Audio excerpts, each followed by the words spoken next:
Oh, oh, oh, oh, buddy. Oh, buddy, that's a bigger one.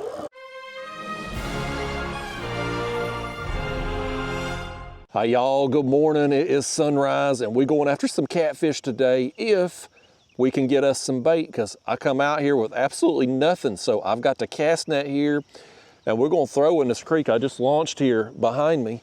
We're going to make some throws here in this creek, see if we can get us some shad, and then if we do, we're going to go right out to the entrance of this creek to the main channel and go for a drift today. So good news is, if you're seeing this video, we obviously got some bait, but right now I'm not seeing a whole lot out here. We had some rain the last couple days here. It's dropped our surface temps a few degrees. I think maybe it's pulled the shad out, because you look here behind me toward the back of this creek where it's real shallow, there's nothing. You don't see nothing flipping back there. There's just nothing going on. But I look out here this direction and I don't see much, but I do see some activity. Like right there was one right there in front of us. Right over here, they seem to be kind of in the middle, but there's just not a lot. So we're gonna have to probably make some random throws this morning. So what I'm gonna do today, I'm gonna leave the camera going. I'm gonna put it here in a chest while I make the throws. We're just going on a real catfishing trip today. From start to finish, from when we're catching bait to when we make our way out to the channel, we drop those baits down, looking for some catfish, etc. Y'all gonna see it all today, start to finish. So let's get to it. Let me get the camera here in the chest and let's pedal up here. I'm in my pedal kayak today. This is my Native Slayer 10 footer. About as simple as a rig as you can get, man. 10-foot kayak, pedals, couple rod holders, that's it. I mean, it's a pretty bare bones setup. I do have my cheap old graph up there just to be able to show us depth and speed, basically, which is all I really care about for the type of fishing we're going to do today, drift fishing. I tell you what, let's make our first throw right out here, kind of in the middle of this creek. We're 8 feet deep here. But when I am seeing some flips, it's out here in the dang middle. So let's just make a random throw and see what happens. Y'all bear with me while we do this. We're gonna have to just play around a little bit this morning here to see where we can get some bait at. Normally when I'm throwing the net, I like to work up real shallow in these backwaters, but if the shad ain't there, they ain't there. Well, let's just let that thing sink down a little bit and see what happens. That's a 6-foot net, 3/8 inch diameter. This is a cheap one here from Walmart. All right, let's see, did we get anything at all? We did. Well, let's dump this here. Not much, but it's something. We'll use them. We're gonna use whatever we get today. So there's a couple little tiny shad. And I'm gonna try out a new device. I bought this net here that goes down into a 5-gallon bucket and it floats. So if you're traveling spot to spot, you can put it inside a bucket, 5-gallon bucket. If you are fishing, you get where you're going, you just put it there in the water and it'll float, and them fish have fresh water, oxygenated water, all that. So I'm just gonna go ahead and set it there as we pedal around, because we're not going far in this creek, but we will take them a couple shad right there. All right, let's get our net here again. One thing I don't like about this kayak that's a problem for throwing a cast net is, and I'll show you, I'll show you when we get where we're going out here, and it'll be easier to take the camera down there and point at it. I'm eventually gonna shave them things down. I'm gonna take a grinder, and because it catches your net all the dang time. All right. Let's just see, let's take a look here and just see, do we see any more flips? Right there. There's one right here that flips, so. I'm seeing a little bit of stuff there on the graph too, looks like. Okay. Get us our net here. If you want to learn how to throw a cast net, at least how I do it, I've got an old video on my channel. Just search Kayak Catfish, how to throw a cast net. That should bring it up. It's from, gosh, that video was made 7 or 8 years ago. But nothing's changed with how I throw, so there's no reason to update it.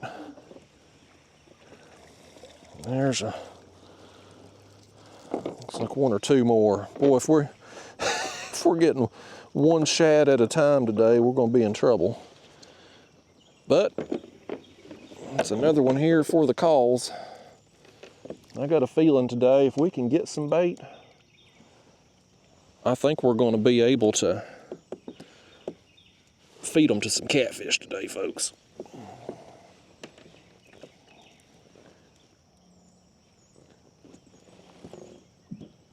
All right, we got him down in there. Are others still in there, or did they get out? Oh, they in there, okay. I was like, I don't see them there. Surely they didn't escape. Sometimes, folks, oh heck, look at that. Did you see that? I knocked her dang. Boy, we're in bad shape here, y'all. This is a daggone comedy show today. What did I do here? I somehow knocked this off the kayak. There we go. Oftentimes, you get on some shad, you'll pull up a whole net full, one throw. Sometimes, when you ain't on them, you get one here, one there. It takes a while. So, I don't know how long this is going to take us today, but like I said, you're on a real fishing trip, and I have no bait. I didn't come out here with anything. I took the last couple days off from fishing because of the, well, 1, it was the weekend, and 2, we actually had some rain, which has been much needed lately. We had a wet spring. It wouldn't quit raining. Then we got into summer, and you can't buy a drop of rain. My yard's been pretty much dead. So we've definitely needed the rain. But nevertheless, I do think I know for a fact it's dropped our water temperatures a few degrees, and I think it has pulled the shad out. It pulled them out a little deeper, which unfortunately makes them a little bit more difficult to get. There's some. There we go, that's better. That is better right there, folks.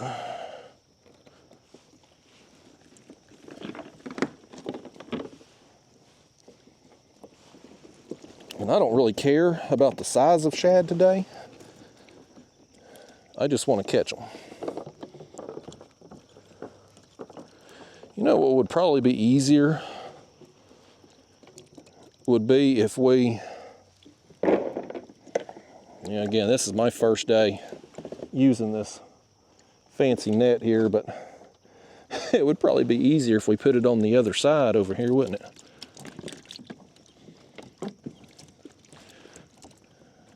My kayak here, it's got a bunch of water in it right now, which is fine. I will remove the scupper plugs here in just a minute, and we'll drain all that water out.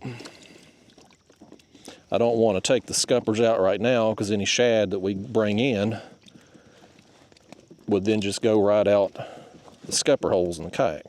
That'd be counterproductive. Okay. Put that back in there. Now let's slide this back on our hand. Tantalizing TV right now, isn't it, folks? Did you ever think you'd be watching this crap? If you are, though, I appreciate you. I'm thankful for you. Unfortunately, this is the part of catfishing that people oftentimes don't see. You see the, oh, we got another one up there. Can y'all grab him before you? Here, let's just set him down there a minute, see if he'll live. Normally, catfishing videos, you see the highlights, you see the big catfish catches, What you don't see is what it took to be able to get to a point where you could catch those catfish, which is oftentimes logging hours on catching bait. So y'all gonna see that today, whether you want to or not. And of course, even if you don't want to, hopefully you've done clicked off. Because why watch something you don't want to be a part of or do? Life's short, people. Don't waste time doing crap you don't want to do if you can help it. There does seem to at least be some shad out here in the middle of this creek. Yeah, not many that time. I think 2. Yeah, I'm not going to put those in the bucket just yet. Well, 1 actually. I'll tell you what I want to do right fast too. I want to go over here behind us in this little pocket. Let's go right over here. I think that damn thing, our shad net here, hold on folks, this is, again, first time I've used this thing. It is creating so much drag behind us, I can't hardly turn this 10-foot kayak. I'll tell you what, let's do with it. Let's stick it in our bucket behind us here until we get enough in there. And then we'll set it back in the water. Let's go ahead and put them in there too. They'll stay alive for a little while in there. But I can't hardly turn with that thing creating drag behind me. It won't matter when we get out there on the main river and we start drifting, because then it'll just be floating beside us as we float along. But while we're actively moving in this creek, it is creating a bit of a problem.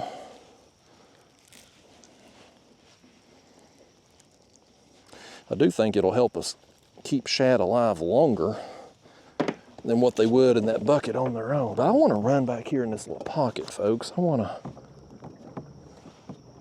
I know we're seeing shad flipping out here in the middle.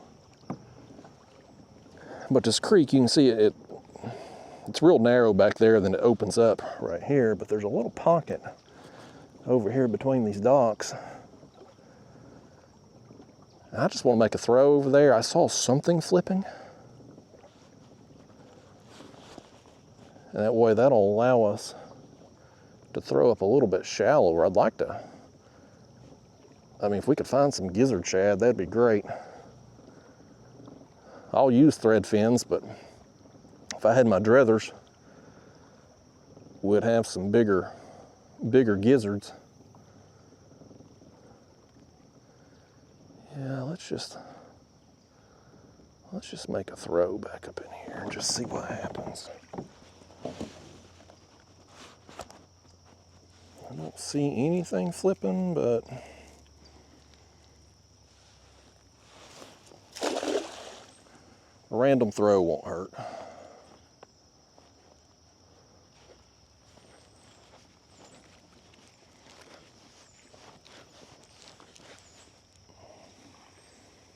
Nothing. All right, well, it's worth a shot. Never hurts to make a random throw, unless you get your net hung and lose it, and then it does hurt. Don't hurt as bad on these little cheapo Walmart nets that I'm using today, $40, but if you've got a good one that's $100+, then it does sting a little bit when you throw it over a stump and end up ripping it or losing it completely. When you throw a cast net, you will lose them or rip them to shreds. Either way, it happens. I don't throw a cast net often. I mostly do this in the winter months, but a day like today where I hit the water, I'm wanting to catfish, I have absolutely no bait. It's either cast net or bring an ultralight rod or my bait rods and, you know, try to catch something on rod and reel prior to heading out. But that can take up a lot of time doing that. I saw something flipping here in front of this dock. Let's just work right up here and make a throw.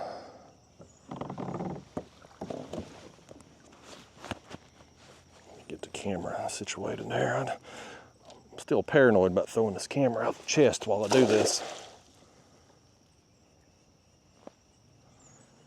I'm gonna let that sink down a little more. We're 9 feet deep here.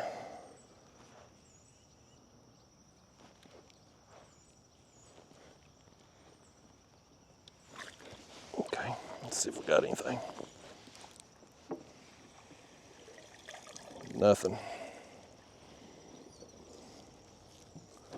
Nothing, folks. There's another creek downriver from here that we will come to in about I'm terrible at judging distances, maybe a mile, if that. We'll make a few more throws here, just randomly out in the middle here, and see if we can get any more shad. But worst case scenario, what's going to happen is we're going to just roll with what we got, or whatever we get here, and fish our way down to that next creek. Then we get down there, we may pull up our catfish rods, run in that creek, and see if there's any more shad activity there than here. Because I mean, there ain't a lot of nothing happening up in here. Just ain't really seeing anything. Most of these creeks this time of year out here are usually pretty loaded. That was a terrible throw. That one probably won't get us anything. But I just ain't seeing nothing in here. Not today, anyway. I don't think we're going to get anything on this throw because I only had it about half open, but well, by gosh, we did.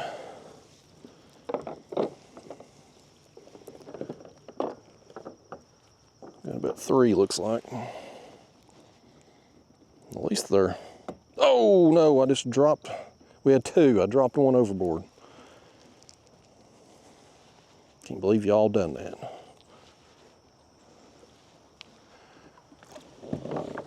All right.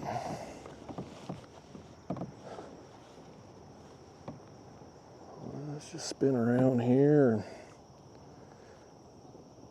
I wish they'd give me some indication where there might be a few at if it just flip.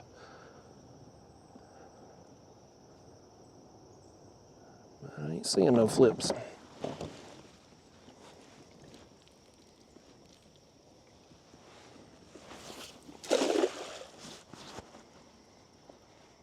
Again, I'm gonna let it sink down because we're 8 feet deep currently, so let it get down there a second. I think this net is 1 pound per foot, I think, although it don't. Sometimes these Walmart nets, I don't think they're actually as heavy as they're listed. There's a few more.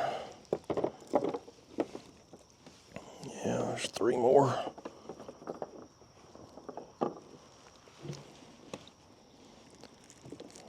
All right, I'm gonna leave them there in the floor for a second while we make some more throws. There's enough water in the floor of my kayak right now, hopefully. Okay, right there was a flip. Couple flips right there. Let's just sneak up to them there. There's one behind me over there too.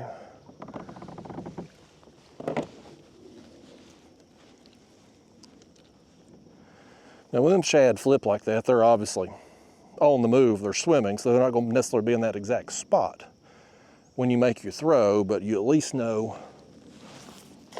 they're around in that area. All right. I am disappointed though that we're not seeing more shad activity than we are.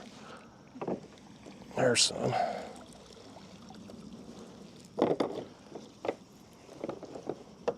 All right, well, 2 fish, 3 fish, 5 fish at a time. We're getting there, folks. Just gonna be one of them days we're gonna have to just grind it here. Hopefully the catfishing goes easier than the shad.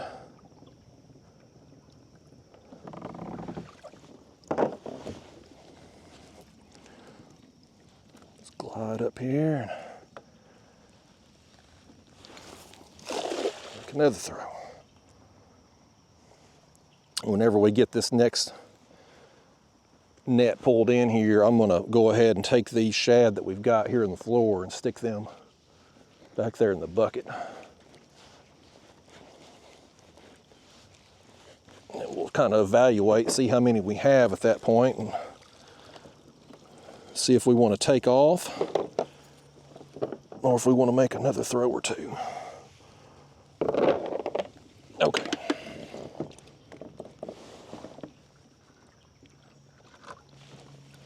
Let's see what all we got going on here.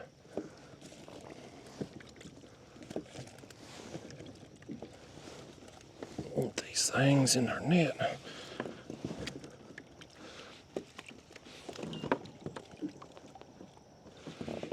Okay, let's see what all we got there. Well, I'd like to have some more than that.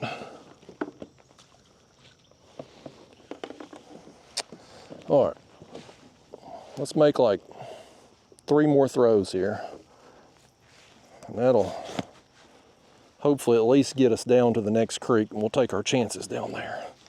And hope we have more shad activity in the next creek. There was some shad flipping behind me. There's obviously, I mean, the fact that we're making random throws and getting 2 or 3 shad at a time tells me they're in here. But like they're just, when they're deep like this, not necessarily deep's the wrong word, an intermediate depth, I guess, 8 feet deep, they're shallow enough that that net hitting the water is going to spook some, and they're going to skedaddle.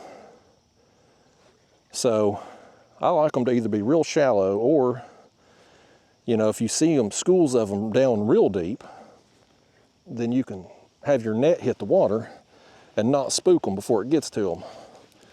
But the fact that we're getting 2 or 3 at a time tells me they're in here. Right here, for instance, there's 4 or 5 in the net this time. They in here, it's just a matter of being able to get on the net, get them in the net before they know it's coming. Definitely seems to be, our throws here in the exact middle of this creek definitely seem to be performing better than kind of on the outsides a little bit, but let's just, yeah, I see some more right up here in front of us. There's several flipping right there. I'll just go ahead and make a throw before we get up there too.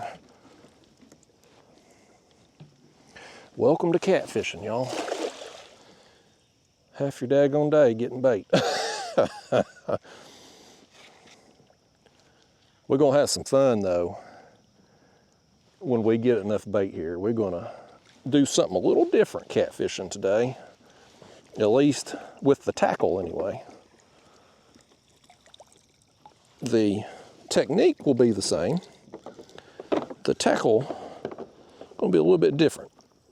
Oh, I just threw that shad overboard, trying to get it out of the net. I goofed up again.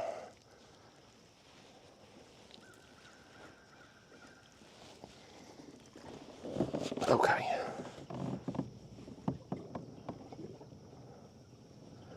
Get spun back around here.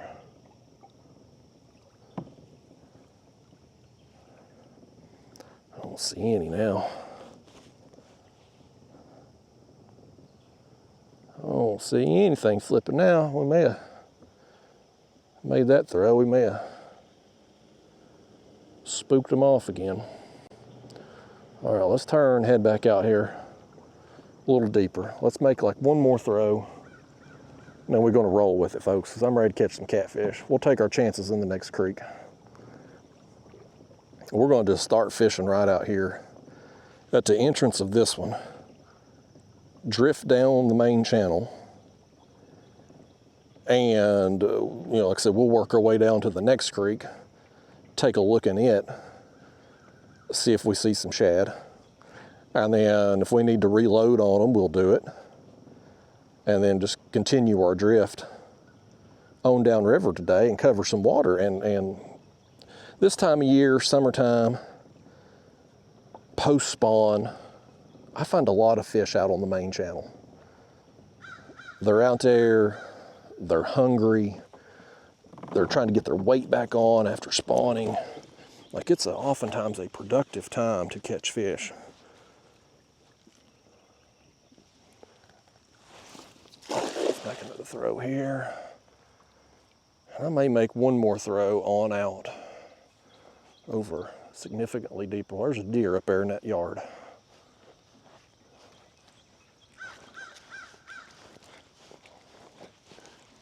Did we get anything this time? Yeah, another one or two here, looks like. One. We'll take it.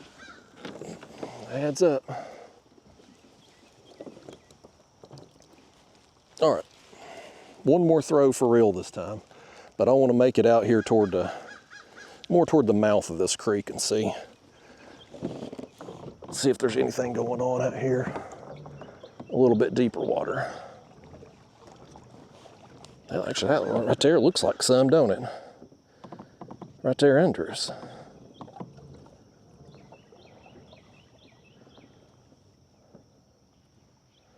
Maybe, I don't really know if that's shad or if that's,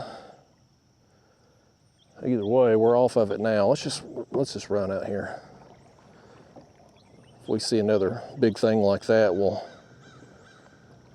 pause and make a throw. But it's the fact that there's nothing back here in the back of this creek, like real shallow back there where I launched, tells me a lot of these fish have probably pulled out, maybe to the channel. So we may find a little more activity going on out here toward the actual creek mouth. Either way, I'm ready to start catfishing. We got enough to get us started here anyway. It ain't been the, ideally, in perfect world, you know, we'd have made one throw today and got a net full and already be catfishing right now instead of being, what are we, 28 minutes, 29 minutes in? So, at least, I mean, had I went, let's say I made a bait run today,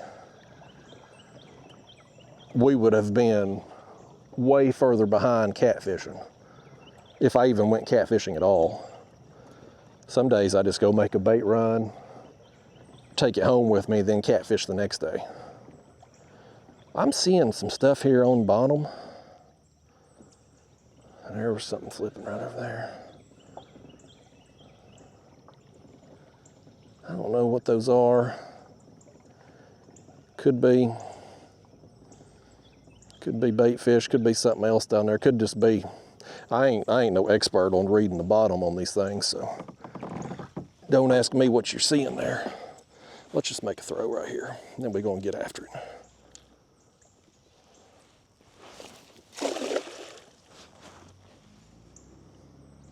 Last throw for a little while. And then we're gonna start fishing right out here about 100 yards in front of us.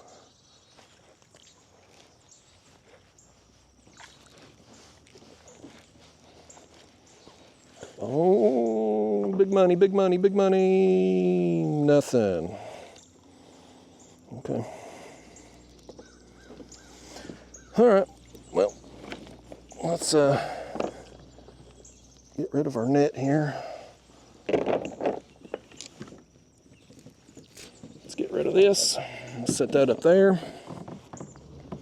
Let's run right out here to where this creek drops off. I'll show you on the graph how we're going to go about drifting this ledge. Now we're going to get baited up and get to it, get our shad out of that bucket and into the water. I'd like to keep them alive best we can today. So right now we're 8 feet. I'm going to get us up to speed here, and we're going to just glide off this ledge. I'm going to show you, give you a better visual how we're going to approach this today. Right now we're kind of starting to drop off. It's going to drop off sharp here in a second. There it goes. Let me get us up to speed. Okay. So you see how the ledge drops off here? We've come out of this creek, the old original creek mouth. We're dropping off. Right now we're 19 feet deep. Here in a second, I'm gonna get us out here a little further. It's gonna start to level out. What I wanna do today is keep us on the edge, right where it starts to level out and then come up. Okay, so we're 26 feet deep now, and it's gonna start, yeah, right in there. Your map card's pretty accurate out here. You see how you go off like a steeper drop, and it kind of comes out. Now we're just gradually making our way down. You can see where I've marked there in the past too. Creek mouth. I want to work that edge. That's a break line right there, where it goes from a steeper decline to a more gradual. That's a break line. And now we're getting out here. We're gonna level out more right here. So I want to work this down through here, right on the edge of this drop. That's what I want to do. I want to keep us on the edge. When catfish, when they work up and down the river channel here, just going spot to spot, they'll oftentimes work these edges. And you can see it on your contour map. You see how like those lines are real close together here. That's signifying that drop. That's when lines are close together, that means there's a rapid increase or decrease in depth. And then out here you see they're way more spaced out. That's because it's, you know, pretty consistent in depth out here. So let's grab our shad, put these last ones we got. I want to put this thing on the right hand side of us. Actually, you know what? I think I would prefer it on the left because I'm left-handed, so it'll be easier for me to get to that way. I'm just going to tie it around. Got a little carabiner clip here. I'll show you in a second. There we go. So I've just got that thing just carabiner clipped in a line, and our shad, they're in that thing, and they've got fresh water continuously because it just floats there. One of the things about shad, when they get stressed, they start shedding their slime coat and scales. And so if you've got them in a smaller container, like I got this 5-gallon bucket back here, the water gets contaminated pretty quickly. The pH changes and they start dying, and they die off quick. And when one dies, they all start to die. So the quicker you can get them into an appropriate size container, or in this situation, stick them back in the water, the better. So here's what we're going to do. Current's got us moving 0.4 right now, perfect drifting speed. We're going to do some light tackle catfishing today. And by light tackle, I mean, these are inshore rods, so I mean, they're still an adequate rod, but I mean, they're much lighter than the catfish tackle I normally use. We got braided line, I got 15-pound fluoro leaders here, small hooks. We're gonna suspend baits right off the bottom, but it's going to be a dang good time if we catch something big today. One thing about this style of fishing, you are going to catch a lot more fish doing this because of the size of your bait and the size of your hooks. Oftentimes, you'll see me on when I'm using my other Catfish Gear. Here goes the shad down. You'll see me getting bites, right? Rods getting hit, taps and stuff. That's smaller catfish coming up and nipping at our cut bait. But the fish are too small to get the bait and the hook. They just can't do it. Well, when you're using the kind of tackle we're using today, you're going to catch those fish. Now, just because we're using smaller hooks and smaller baits today, not necessarily by choice, but just because this is what we got. But when you're doing this, doesn't mean you're not necessarily going to catch big fish. It just means you're going to have to take your sweet time if you do hook a big one, because it's going to be, we hook that other one through the lips. Let's go through the back on this one, just for duties and giggles there. Let's send him down. All right. And I don't know, this is my first time using that mesh bucket there. That's an Amazon special. So we'll see how the shad do in it. I'm inclined to believe they're going to do better, though, than what they do just in a 5-gallon bucket with nothing else. Usually they'll stay alive maybe an hour or so. Let me get that one back down in there. There we go. So we'll see. Experiment today with this thing. But so now what we're going to do, though, folks, we're just going to go for a drift this morning. Let the current take us.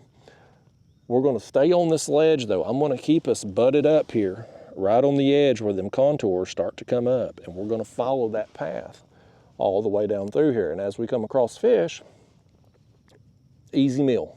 Struggling shad right there, easy meal. And you can see that's our bait right there, folks, just off the bottom. We'll adjust them as we make our way down. Right now we're 30 feet deep. So them things are down there 27, 28 feet deep. We'll change that as we move along and our depth changes so that we keep them just off the bottom. Don't want to drag bottoms with these Carolina rig setups because you're going to get snagged in that situation. But we want them baits just off the bottom so that as them catfish swim along on or just off the bottom, they're right there in their face. And so now we got our baits out. We're just going for a drift. Let's get rid of our water here. I'm gonna take out our plugs and the scupper plugs. This kayak, it's a wetter ride than any of my other kayaks for sure.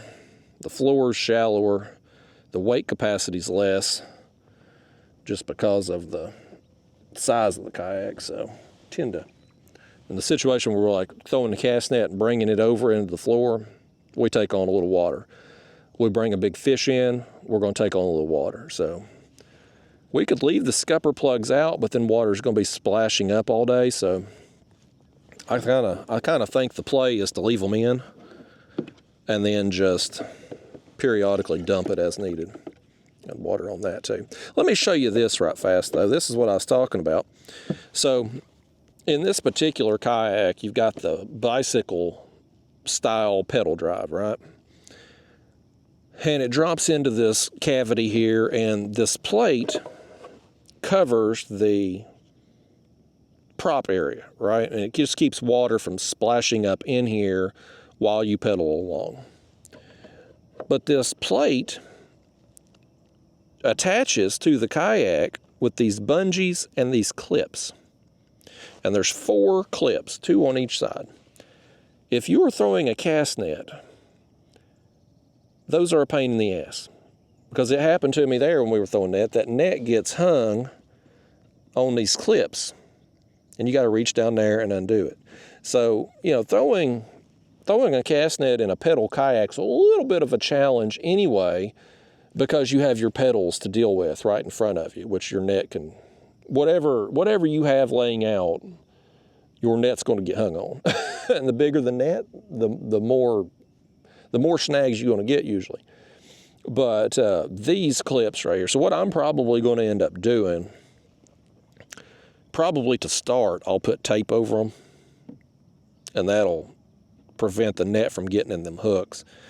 If I end up keeping this kayak long term, jury's still out, but if I do, I'll probably just grind them down. This thing sets, this cover sets here just fine on its own. It don't really need to be strapped down. But Native, when they come up with this concept, they really screwed the pooch, in my opinion. They wasn't, because they're designing these things for bass fishermen. They're not designing them for catfishermen. They're not thinking about somebody throwing a cast net from this thing. But that is a huge pain in the butt to have them things there. This whole design of how they put the pedal drive in is honestly a pain in the butt. The fact that you have this hump here in your floor cuts into your floor space a little bit. There's a lot of things that, there's a lot I like about this kayak, but there's a lot of little things like that kind of drive me crazy about it too. So jury's still out. I'd got this, when did I get this? Was it back in May or early June I got this kayak, because I wanted something, a throw and go that was a little bit more durable than my Hobie Lynx. I love my Hobie Lynx, but there's places I can't launch it because of how fragile the hull is. This one, being a roto-molded kayak, a little bit more durable. It's 10 foot long, so I can put it in the back of the truck without a bed extender. It's light enough weight, it don't break your back. But the downsides are, one, the seat. Two, you lose a lot of speed with this kayak. It's not a very fast kayak. And then you've got some little nitpicky things like the cover here over the pedal drive. So if you're the type of catfisherman that throws a cast net a lot, I either, one, wouldn't recommend this kayak, or two, do something with these clips immediately. Grind them off. You can't even unscrew them is the thing.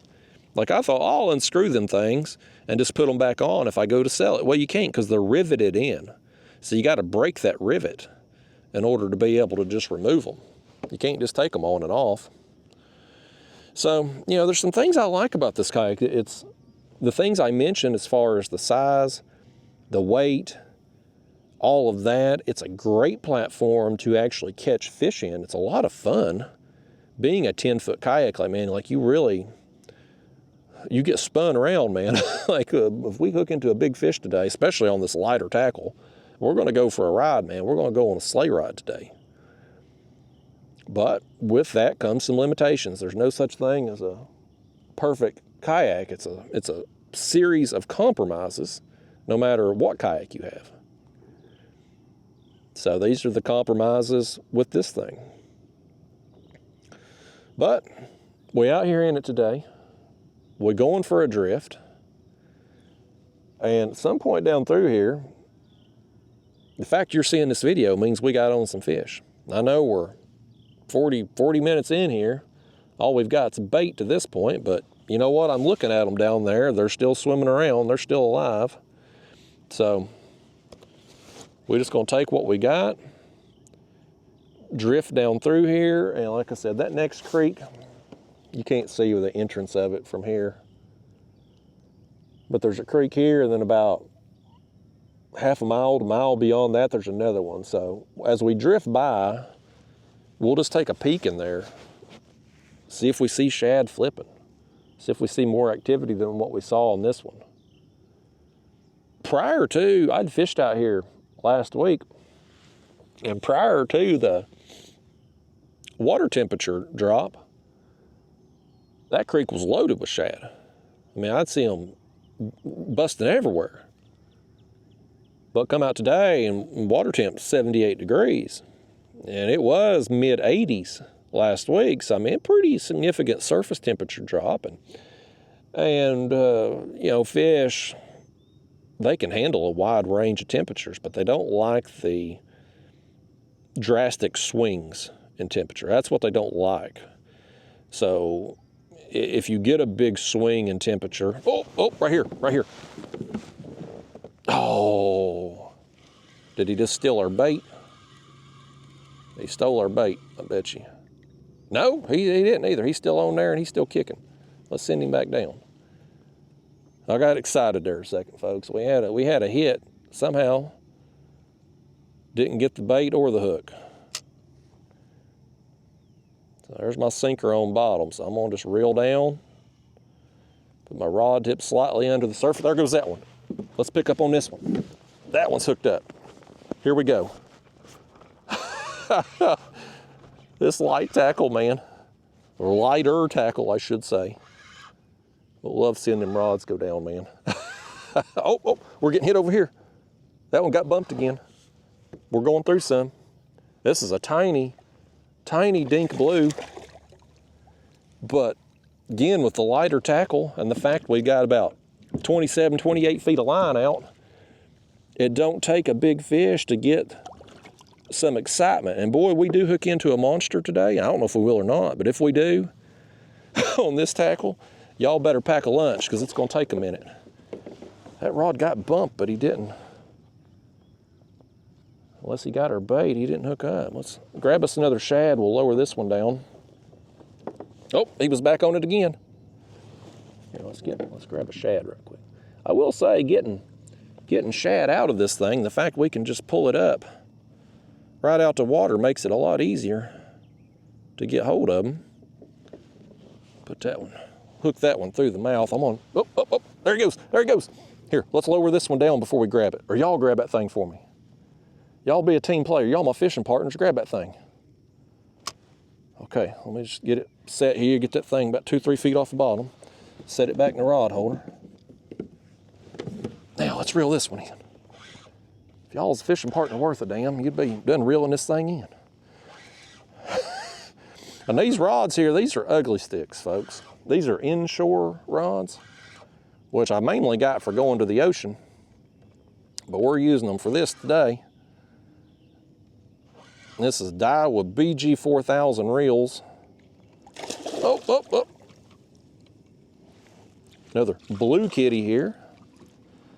Like I said, these fish like this, normally when we're catfishing, we get bites from these all the time. But you'll just see your rods bouncing because this fish will come up and bite your bigger piece of cut bait, but he can't get your bait, he can't get your hook. He's too small. But today, we're gonna catch those fish. We're not gonna just get bites from them. We're actually going to catch those fish. So it's possible, I mean, we may run out of shad before it happens, but it's possible we could catch a bunch of fish today. Like if this could be potentially a lot of fish kind of day. We'll hook this one right through the nose on this one too. There we go. Back down it goes. Just dropping it straight down here, 31 feet, so we get it set, it's gonna be about 28 feet or so.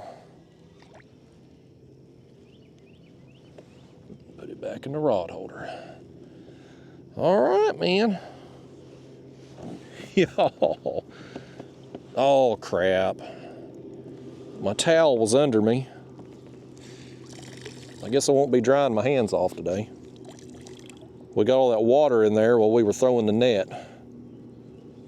Got my towel soaking wet.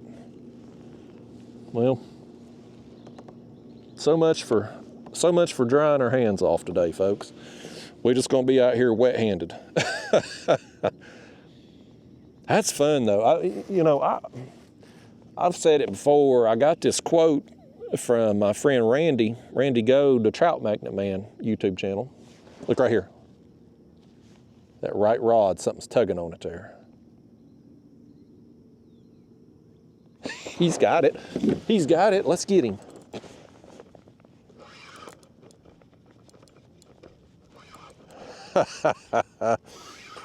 Well, I was about to say, Randy, one of the lines he said before he's an ultralight fisherman.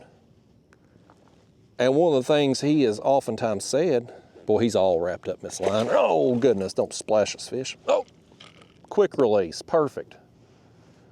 Perfect. If we can get them fish that size to unhook themselves today, how awesome would that be? We wouldn't even have to put our hands on them. It wouldn't kill them to leave us the bait on the hook one time, though. Anytime you short on bait, man, they're gonna just throw off every one of them. All right, Mr. Shad. That one there ain't doing too good, but he is still alive. Let's send him down there and get him eaten. Anyway, if I can get to staying quota, Randy, one of the things he's always said is there ain't no such thing as a fish too small, only tackle that's too big. And I believe that to be true because, you know me, well, regular viewers anyway, have seen me do a lot of ultralight fishing. And I love ultralight fishing. I don't care what I catch either, man. I'll go out there, catch a bluegill, bass, drum, whatever. I don't care. I just love getting the tug on the line, man, because it's fun. Everything's fun on the ultralight. And why is that? It's because, well, your tackle is matched appropriately to the size of the fish you're catching. And so in this situation, when I'm catfishing, oftentimes, well, all the time, I'm using heavier tackle gear, heavier gear, right? And the reason for that is because I am, hopefully going to catch huge catfish. That's the goal. When I'm going out and I'm using big pieces of cut bait, big skipjack heads or white bass heads or whatever, I'm wanting to catch big catfish, right? And I want my tackle being appropriate for those size of fish. But here's the thing. Those catches, those big fish catches, those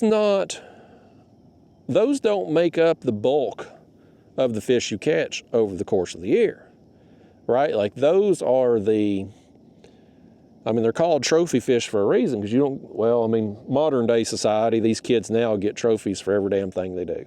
But in my day growing up, you had to actually win something to get a trophy, right? You didn't just get a trophy for participating. So they're not as common, is what I'm getting at. And so a lot of the fish you catch throughout the year are going to be fish that are, quite honestly, just too small for the size of the tackle you're using, and therefore they're just not as much fun to catch because of that. Whereas the tackle we're using today is more suited for the size of the fish that we've pulled up so far. So they're going to be a blast to catch on this. Now, where it gets interesting is when we hook into a 30-pounder, a 50-pounder, maybe one bigger, you just never know, and you've got the lighter tackle, you got to really be careful with it. You got to take your time, you got to use your drag, you got to be patient. And what I've always been fearful of, as somebody who likes going after large catfish, the number one fear of me doing this more often is what happens the day that my day comes, my lotto ticket gets cashed, and I finally hook into that triple-digit fish, that 100-pound class. I don't want it happening on this tackle. It would be fun, but the likelihood of landing it is just so slim. You know what I mean? Like I want heavier tackle in that situation. Because I'll tell you, a few years ago, and this video is on my channel, I think it was, you got to go back a few years. I think it's 2020 or 2021. I can't remember.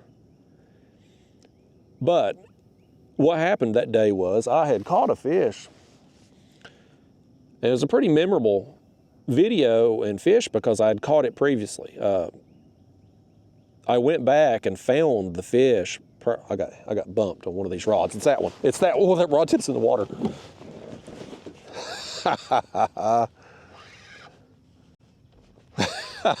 That's fun.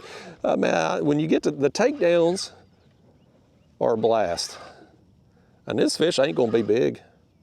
He's not, but he don't have to be on this tackle. That particular day I caught a fish that had a unique mark on its head. And I knew that mark because I had caught it before. And it was like 5 years and a few days prior to that, I had caught that fish. And I went back and found it, you know, pictures of it and whatnot, and you could see it was the same fish. It was just bigger. And anyway, when I hooked into that fish, there we go, finally got him unhooked there. See you, buddy. When I finally hooked into, when I hooked into that fish, right before it, I had gotten another bite. I was fishing with multiple rods that day, and I got 2 bites basically at the same time. And the first one was on a light tackle rod. And needless to say, it didn't go well. I ended up breaking off. Now, I didn't really care that day because the second rod that went down was that fish that it was a huge fish, and I had caught it 5 years prior. But the other big fish, that who knows how big it was probably comparable size since they were swimming together, I hooked on the light tackle rod, fought him, broke off, lost him. So, that one got hit. You can see that fish right there come up too. You can see where he come up there to our baits. But watch how we're drifting right here, folks. That's important. We're working that brake line all the way down through here. I'm not really having to make adjustments right now because, you know, the wind, we're not having boat wake, the wind's fine. If we were, I would just make sure to keep us on that. But anyhow, I've always been fearful. I've been fearful of the light tackle stuff because, man, if I ever do get that 100-pound class fish, I'm worried to death it's going to happen on a light tackle rod. Look at this. Look at that one go.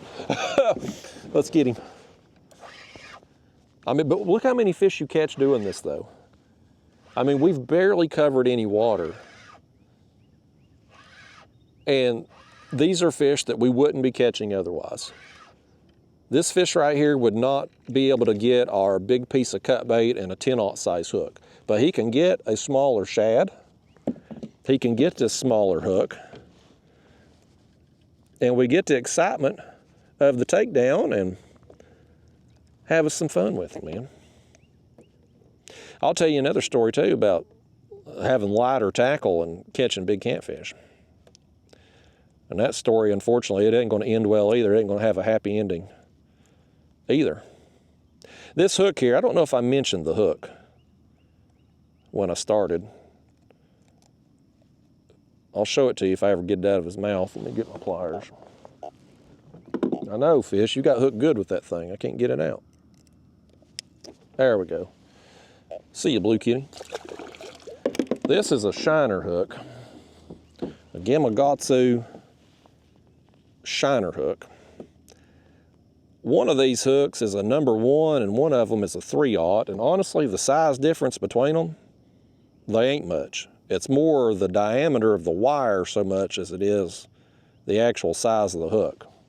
I bought some number 1s, 3-aughts, and 5-aughts when I had ordered them last year, and I was shocked that they were damn near all the same size. I mean, the number 1 to a 5-aught, and just, you know, the hook shape and whatnot, it's amazing how close they are.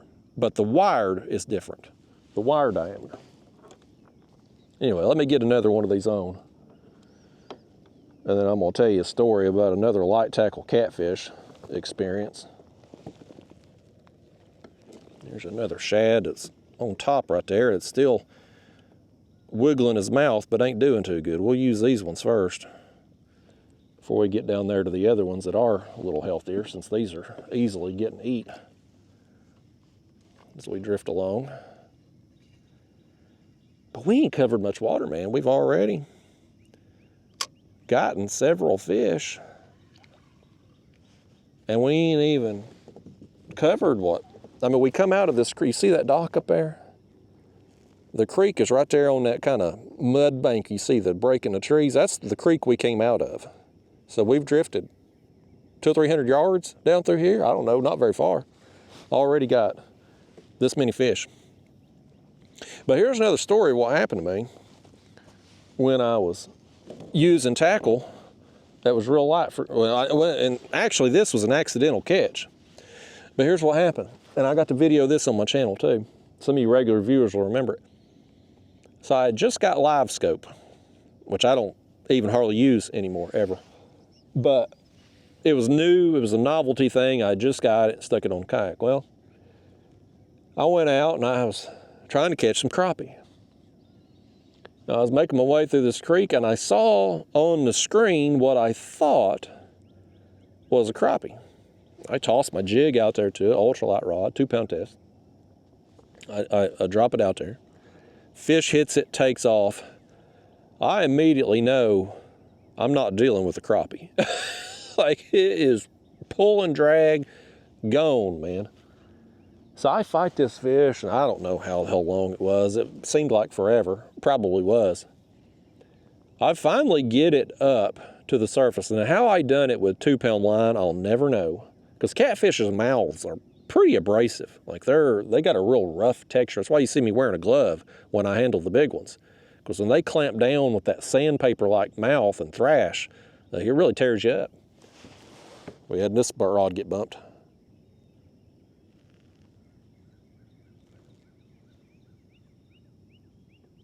Something bumped it there. But anyway, how I got, oh, he's back after it. Now he's got it. Oh, nice slow takedown. Nice slow takedown right there. Oh, and he come off. Did he rob us? He broke us off. I may need to loosen my drag a little bit on this one. That's an odd place to break the line. He broke it way up here at the top. What an odd place to break. Oh, well, we got this one going down. Let's see if we can get some redemption here. Remind me, I got to loosen the drag on that other rod over there, folks. We're going to tie another one on. Yeah, this is another one right here, though. It's tiny. This one here wouldn't have been a bit of fun on our heavier tackle because he'd have never got hooked. He'd have sat down there and just kept hitting our bait and eventually just ruined it. But now, thanks to this tackle here, we've been able to ruin this fish's day. He ain't gonna bite no more, by gosh. He's learned his lesson, he said. Get on out of here, fish. Go think about what you've done today. So we gotta do two things. I gotta finish telling you the story of the ultralight live scope experience. And we got to retie another rig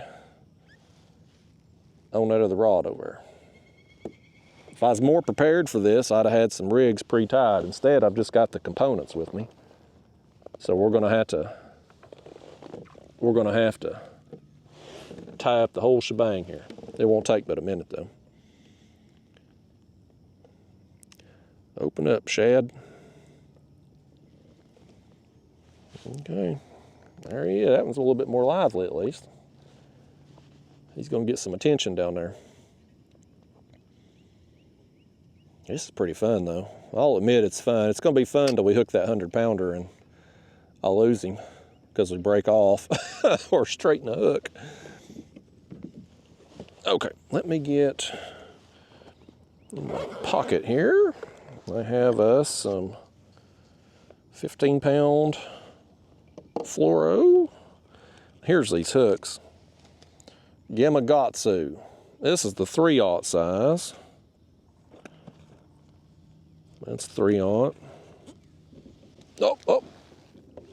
Oh, buddy. Oh, buddy, that's a bigger one. That's a bigger one right there. All right, y'all. All right, here we go, man. Oh, buddy. Oh.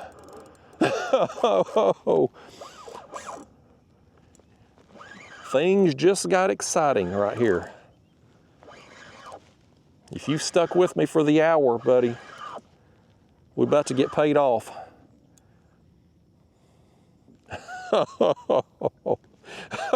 Oh man, look at that rod, man. He has literally got it doubled. Let me back off that drag a little bit.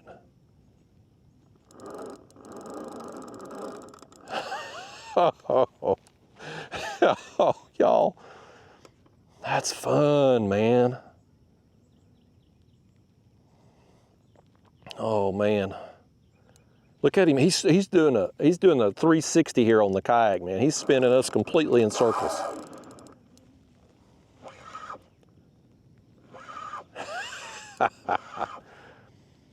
Which is another thing you get with a 10-foot kayak like this, the fact that a fish can tow you all over creation. I feel him rolling, man. I don't think he's not going to be no monster. Definitely the biggest of the morning. Maybe a fun sizer. Yeah, he's a fun sizer.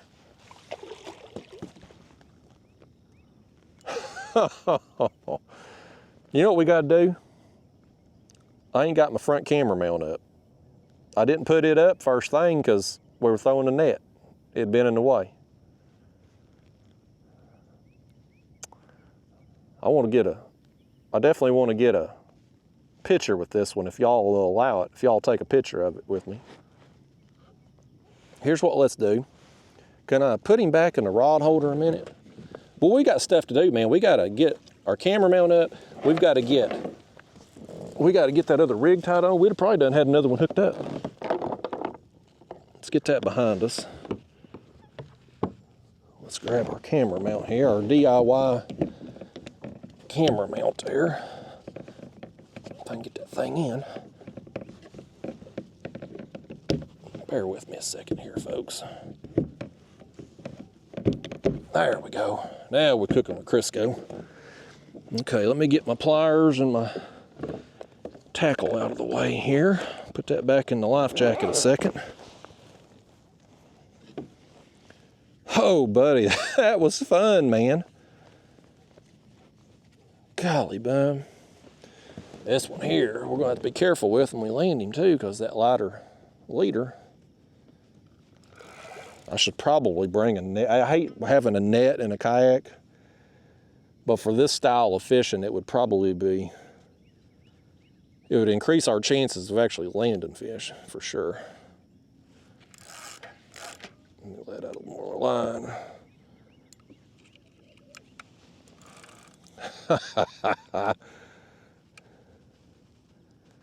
Oh man, that was fun. That takedown, buddy,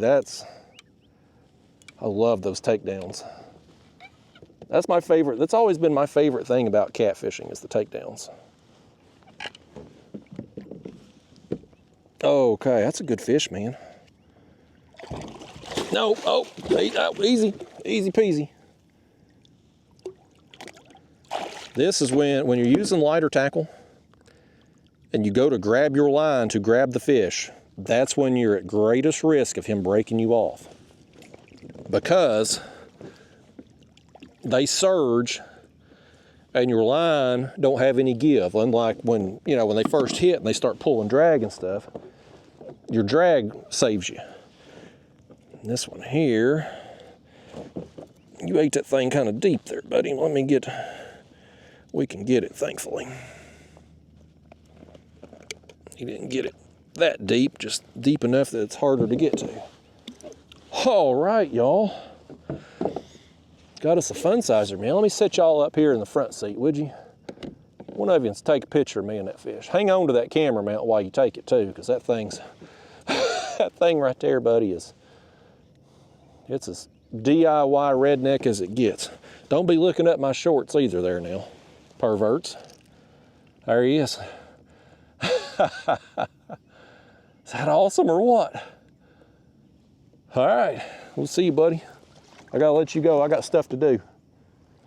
He gone. Y'all, that was awesome, man. All right. Well, let's let me get y'all here in a chest before we fall out of that camera mount. I want to go ahead and put another, let's check our leader here on this. Of the fish we just caught, make sure he didn't scuff it up at all. I think it feels okay. It feels good. Let's get another shad on. Let's get this one here. He's about dead. Let's get him on, drop him down, and then we're going to try to tie on our other rig real fast. Man, that was fun, y'all. Now, granted, that fish there would have still been fun on my heavier tackle, but boy, he was way more fun on this. Way more fun. Okay. Now let's get our line back out of here. I'm just going to cut a piece of this 15-pound fluoro. Maybe I'm going to cut it. My scissors about had it. Lord almighty, I can't cut the damn line with the scissors. We're in bad shape, folks. I can't cut the line with the scissors. Are you kidding me right now? Where's my pliers? Unbelievable. There we go. I gotta throw them scissors away, I reckon. They've had it, folks. Anyway, let me show you these hooks again. Look at the three, there's three, where's them 5/0s at? They're almost identical in size, but the 5/0 just got the thicker wire is all. And there's some number 1s in here, which again ain't, for the opening of the hook, which you can't hardly see. I got some swivels in there too, but nevertheless, folks, my point is, there ain't a big difference in them hooks. I was surprised. Had I known that, I'd have probably just got the 3/0s and called it a day. Just got one size and been done with it.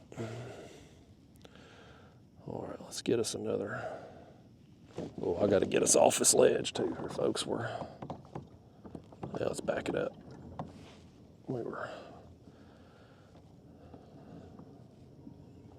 Okay, there we go.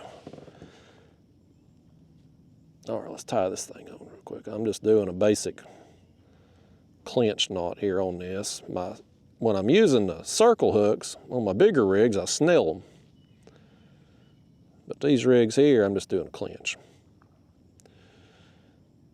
These little shiner hooks. I still got the swivel tied on the other rig up there, so we'll just tie the other end of the line to it, and we're back in the game. These rigs are, I don't know, maybe 12 inches. Time we get done with it here. I don't think it really matters, to be honest with you.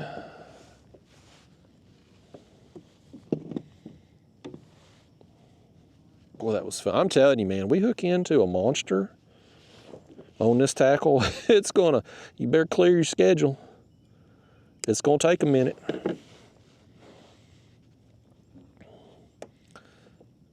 Well, let me get back to that story I was gonna tell you before I forget to tell you. So, anyway, I'm out there, I'm trying around with the live scope. I don't know what the hell I'm doing because it's new to me, you know. But I see a fish on the screen. I assume it's a crappie. I throw the jig at it with my ultralight. It bites and it takes off, and it's off to the races, man. It took forever to land this fish or get it up to the surface anyway. But I finally, after a lengthy battle, subdue this thing. I get him up there, and it's like, it's probably a 25, 30-pound blue cat. And you know, he's ate, the bait he ate was a dang little 1.5-inch crappie jig, you know.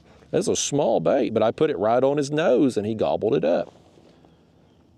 And so I'm like, what the hell am I going to do with this thing? And I didn't have no net or anything, so I had to just reach down and grab him.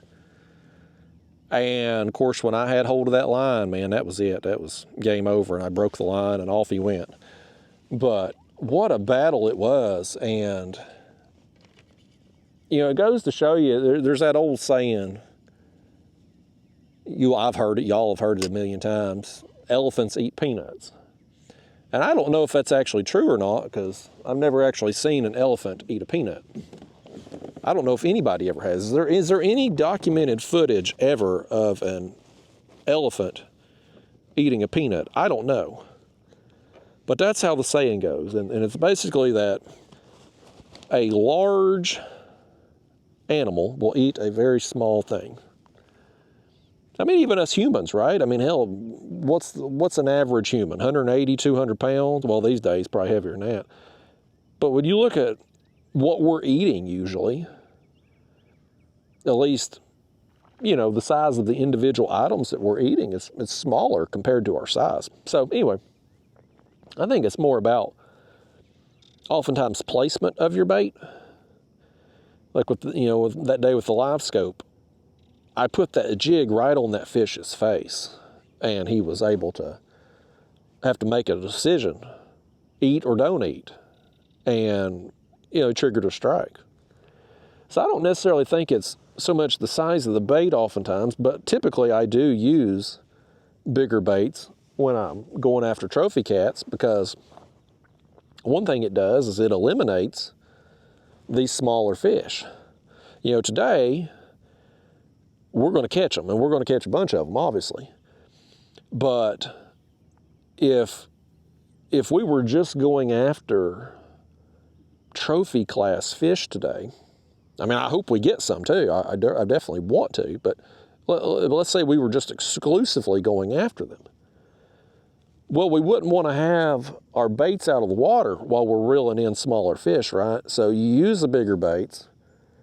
Those smaller fish like that we've been catching, they can come up and take bites, but they can't get the whole bait and the hook usually, unless they just a freak thing. But look how many fish, like, for how long we've been out here now, and I don't remember exactly when we got started with the catfishing portion of the day. But for the water we've covered down through here and the length of time we've been at it, if we were using our regular tackle, at best, we would have one fish. That last one there, that fun sizer, it would have been able to eat whatever bait we had down. But them other small fish, we'd been like, man, the dinks are just shredding us today. But doing this, we can catch them, have a good time. You know, the lighter tackle here, they're fun to catch on this stuff. It's just, boy, we hook into that 100-pounder, man. I'm going to be cussing myself for doing this. But, I mean, we still will have a chance at it, no matter how big the fish is, if we just take our time and loosen our drag, which that's what I needed to do.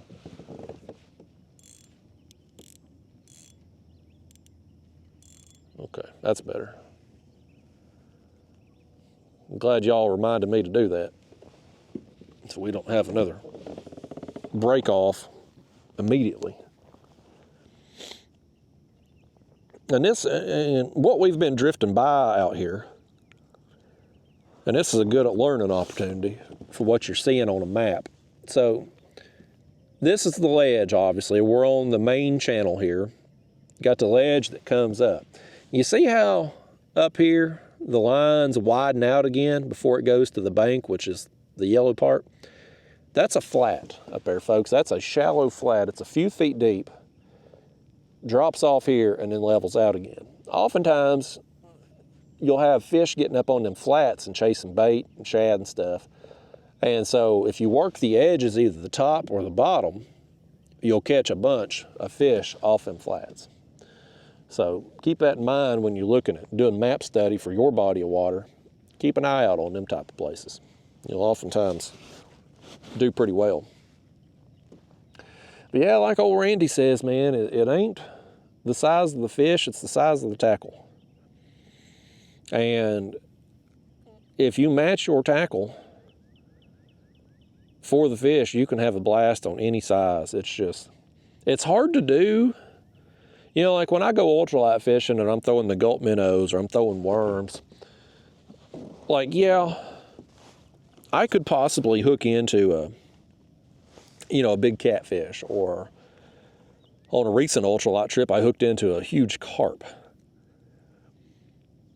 And, that can happen. But most of the time, you're going to catch fish that are, say, 5 pounds or less.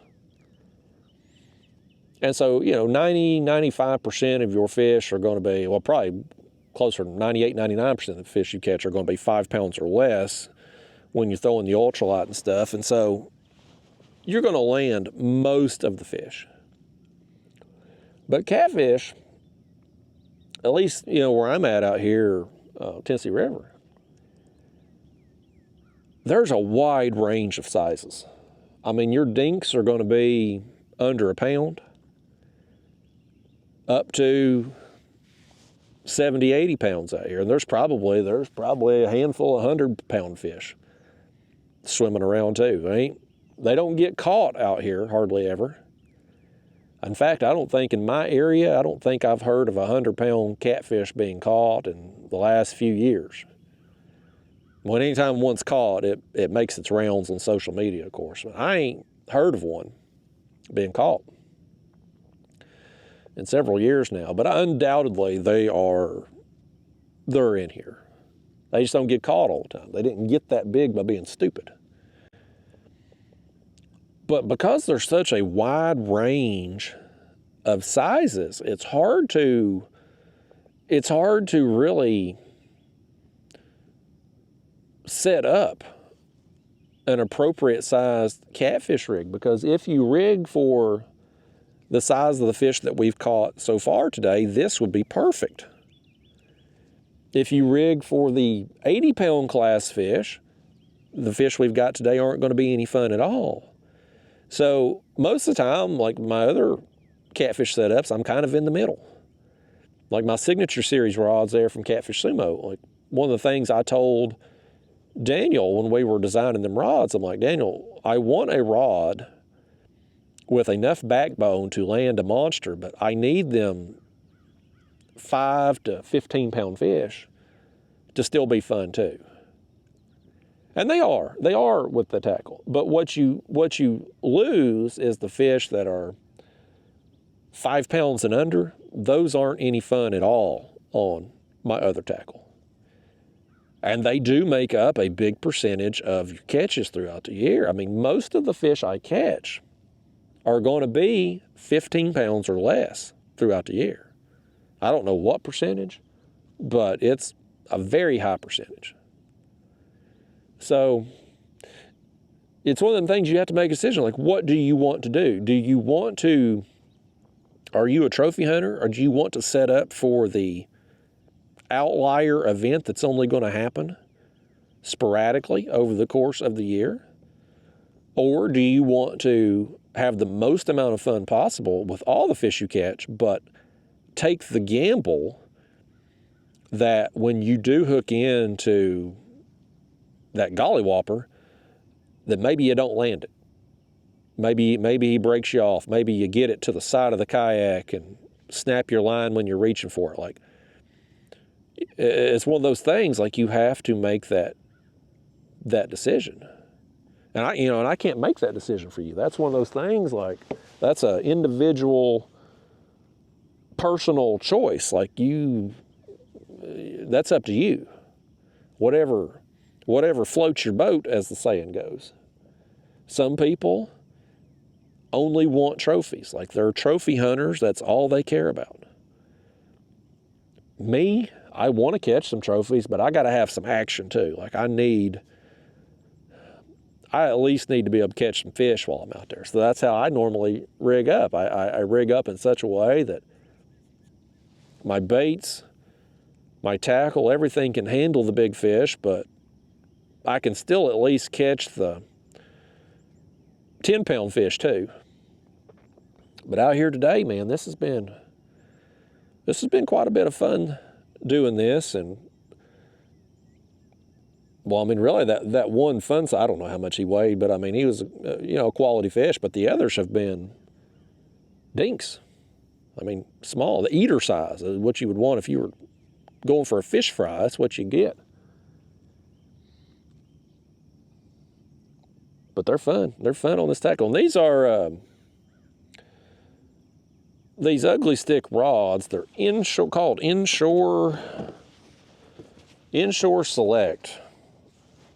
They are a medium heavy, but medium heavy, heavy action. It's all relative, really, right? Like, there's no standardization across the board for what one action is to. It's kind of like hook sizes, right? Like you get a 5/0 size hook in Gamakatsu and compare that to Mustad, which compare that to whatever brand you want. There's going to be some differences in them, right? They're all 5/0 size hooks, but you're going to run into different sizes because there's no standardization. And it's the same way with tackle. What one rod is medium heavy might be the next rod's medium. You just never know, really. It just comes down to the individual rod. But I'd got them ugly stick rods when I went to the ocean last year because I needed something. I needed a spinning rod that was a little bit heavier action than what my bait rods were that I use for skipjack. And so I went with that one because I'd went to the Bass Pro, and of the rods available, the ugly sticks was the cheapest. So I went with that. Now they're pretty okay for this, it seems like. They're definitely, I mean, ugly sticks have a reputation for being difficult to break. And that one fish, I mean, hell, he had us bent damn near to the handle. So, I mean, it handled it okay. But the action, I mean, the rod tip, like even the smaller fish we've got today have took that thing over, and that's exciting. That's what catfishing's all about to me. It's the takedowns. It's you sitting here, you're calm, nothing's going on, like it's just nothing happening. And all of a sudden, boom, rod gets hit, buried into the water, like that adrenaline rush you get from that. That's what catfishing's about for me. And I'm sure, like the bass fishermen and stuff, I'm sure they kind of get their kicks. They're sitting there casting all day long, not catching nothing, and then boom, fish hits. Like, that's where they get their rush from, right? And I enjoy that too. But I need it more often. Like if I'm casting, I need to be ultralight fishing. I need to be throwing something small. That way I'm getting bit all the time. Like I need that dopamine hit frequently to make me want to keep casting. Whereas with this, I'm perfectly content just sitting here, relaxed, drifting down the river in a kayak. Like that's awesome in itself. And then when we get to hit, boom, there's the dopamine rush. So, to each their own. Like I can't tell you how to fish or what tackle to use or all that. All I can do is just come on here and share my experiences with you. And today I wanted to do another kind of uncut video here, unedited, to show you well, I don't know if we'll film the whole day here or not, but I'm gonna fish for a couple more hours probably this morning until it gets hot. Thankfully it's a cloudy day. The sun's gonna keep the heat at bay, or the cloud's gonna keep the heat at bay. But coming out here today with absolutely no bait, it was a good opportunity to do one of these videos again and kind of show you, like, okay, I'm launching the kayak here on the water. I'm going to immediately try to find some bait where I'm at and then start fishing. And like I said, a perfect world, we'd have made one throw, loaded up, and been fishing 30, 35 minutes sooner. In reality, what happened was we had to make several throws, getting a couple shad at a time, and it just is what it is, man. That's how it goes sometimes. Sometimes sometimes you go out and you just can't get bait. Most time what I do though is I normally make bait runs specifically. Like I'll go out looking for skipjack or white bass, whatever it is I'm gonna be using. I'll go catch those and then I'll go catfishing. I don't oftentimes leave the house to go catfishing without already having bait. Because I mean, oftentimes when you put that kind of pressure on yourself to get bait, it don't always work out. Now my trips this time of year in the summer are, I don't ever fish long hours anyway, unless it's for a tournament, but this time of year, in the heat of the summer, I'm coming out at dawn and I'm fishing until about 10 and I'm off the water. So if it takes me 2 hours to get bait, well, hell, my day's shot, right? But today I wanted to catfish. I was in the mood to do some light tackle stuff, which I'm glad we did. I've enjoyed it thus far, even though we're going through a little lull right now.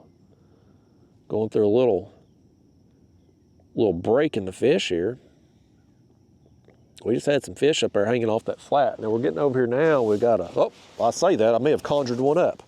I conjured this one up right there. That's what I did.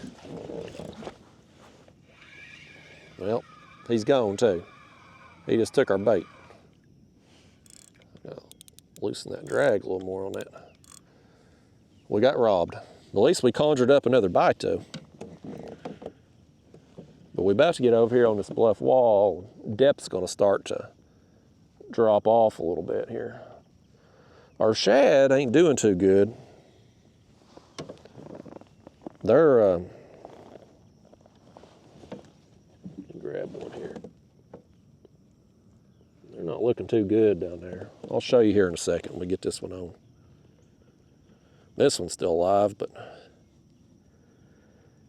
keeping them in the water here may not be doing us much better than just keeping them in the bucket. He's still wiggling though. Let's send him down. I need to lower our other one down a little bit here too, looks like.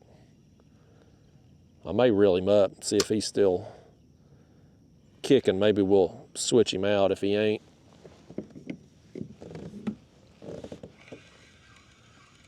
I don't even feel him. He may not even be on. Maybe been drifting along with a bare hook. No, he's on there. Yeah, he's still wiggling a little bit. All right, back down you go, buddy. Conjure us one up again. Need you to do better. We've had a long break here between fish. The bar's been set high this morning. But yeah, our floating bucket here, folks, it's one around the top right there. Can you see down in there at all? Most of them's dead.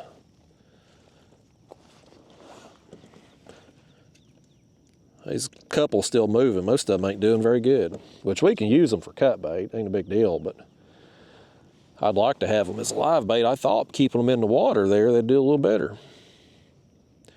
Keeping them in that 5-gallon bucket, like I said, once they start shedding their slime and God forbid one of them die, they all start kicking the bucket there. But we're gonna lose that one if he don't get back under that mesh there. There you go.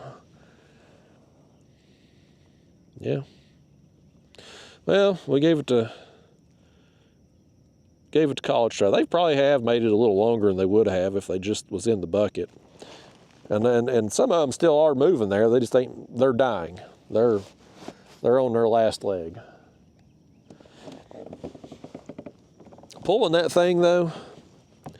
And I've had people comment before, and it usually happens on social media, like Facebook and stuff. I'll get tagged in a post, and it goes around a couple times a year,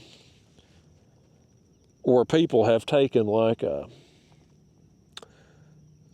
wire cage and put pool noodles on top of it, and they've made a live well. And people will be like, oh, Justin, you ought to go fish the boat tournaments. You could use this for a live well, just drag it behind your kayak.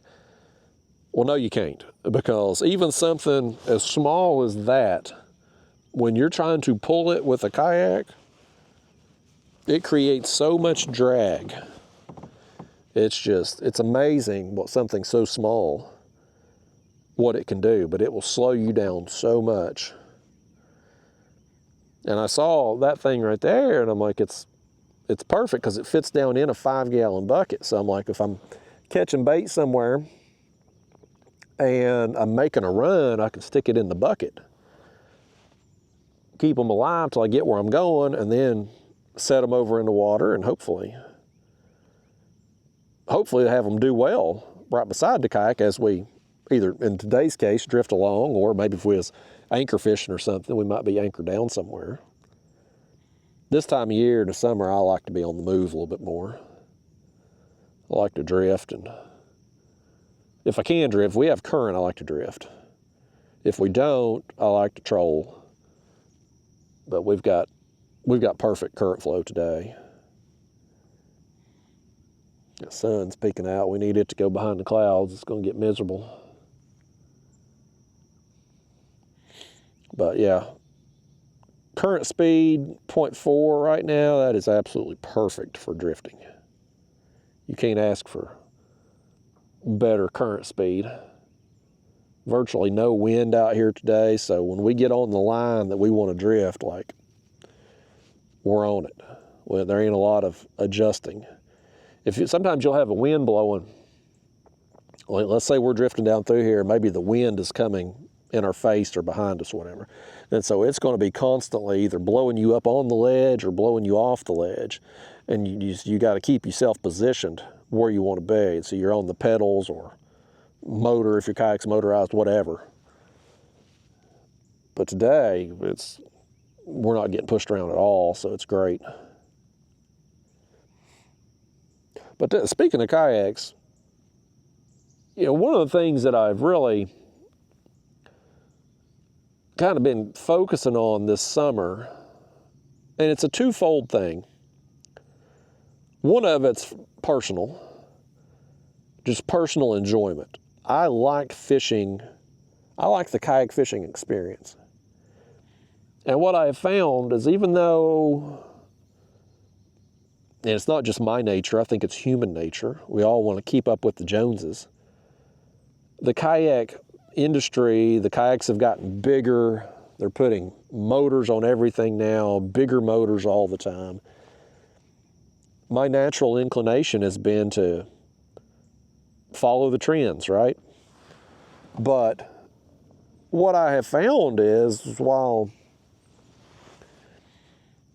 things get more complicated with kayaks and motors and electronics and all that, and the kayaks certainly get bigger, my personal enjoyment of it goes down. Like, I enjoy being in a small platform and keeping things as simple as possible. That's what I enjoy. And so this summer, I wanted to do two things. I wanted to get back to fishing to be what would be the most fun for me, instead of focusing exclusively on getting the most content, which, having the bigger kayak, being able to carry more stuff, cover more water, etc., like, that helps me get more content. But I wanted to not focus on that as much and just get back to focusing on fun, the most fun. Not that catching fish in them other platforms isn't fun, it is, but more fun. The other thing that I wanted to accomplish with this would be to kind of show people that you don't have to spend a lot of money on a big fancy setup with a bunch of rod holders and motors and all that crap, right? Like, the trends in catfishing today, not just kayak fishing, but just catfishing, fishing in general, everything's getting more expensive, more complicated. And I think honestly, it turns a lot of people off because you get somebody that's brand new that maybe stumbles across a video and they're like, man, I'd kind of like to go try that. That looks fun. They're priced out. As soon as they get an interest in it, they start pricing things like, okay, what would it take for me to rig up a boat like that or rig up a kayak like that? Like, oh my gosh, I can't afford that. And so they immediately turned off. And so one of the things that I hope to accomplish this summer was to show people you don't need the fanciest things. You don't need complicated setup. So like this kayak here, and again, I'm not trying to sell you this particular kayak. I've told you all some of my complaints with it since I've been out here today. But like this particular model, this is the Native Slayer 10 Propel LTE. That's what it's called. A bunch of words. They should have named it something else. It's way too many words. But this is one of the cheaper pedal drive kayaks on the market. It's like $2,200, which cheaper, I know, relative term.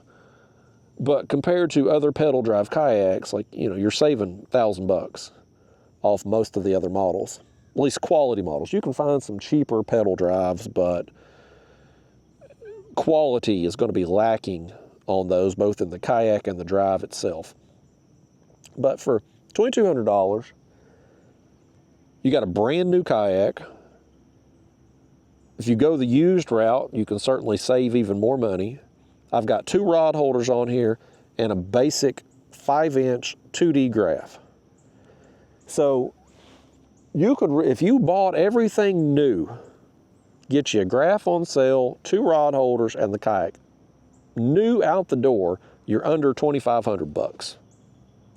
And you got everything you need to go catch fish.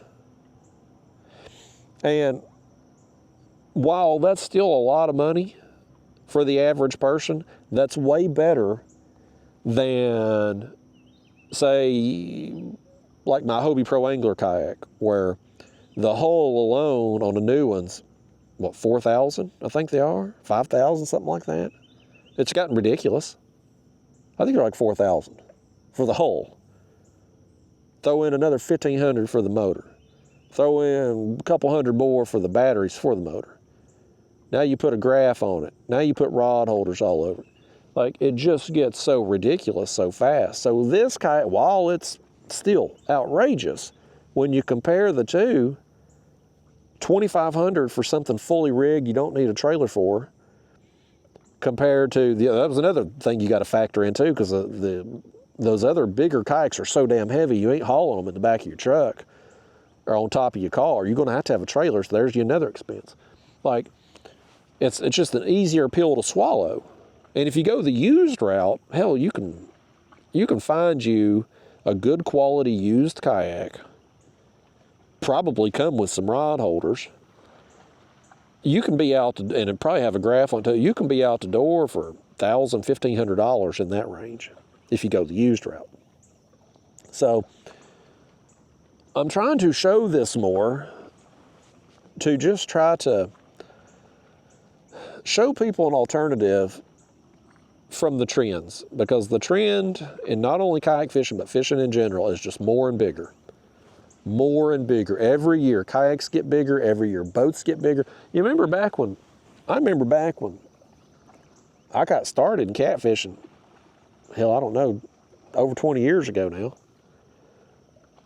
Most people fished out of damn John boats. 16, 18-foot John boat. Then Sea Arc comes along, and all of a sudden you got the Pro Cat 20 or whatever it was called, 20-foot long.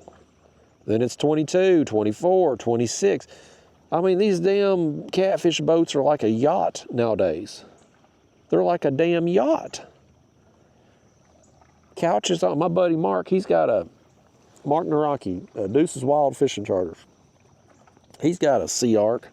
I think it's a 24 or 26-foot model. It's got damn couches on it. I ain't exaggerating. It literally has couches built in on the hull, each side. So he takes his clients out there literally on a damn couch. And I'm like, what the hell's the world come to? You don't need all that crap. So I'm trying to just show people, like, you don't, if you want all that stuff, fine. Like, if you want it, go get it. I'm not going to tell you how to spend your money. If you want to spend $100,000 on a boat, by God, there's people that'll take it. But if you want to just keep things simple, oh, there we go, there we go, there we go. Oh, he's pulling too. He's pulling, oh no, he just come off. What went wrong on this one? He stole our bait. Y'all got robbed again, hell far. Didn't let him rip our bait off here. Let's grab this shad right here. It keeps trying to escape.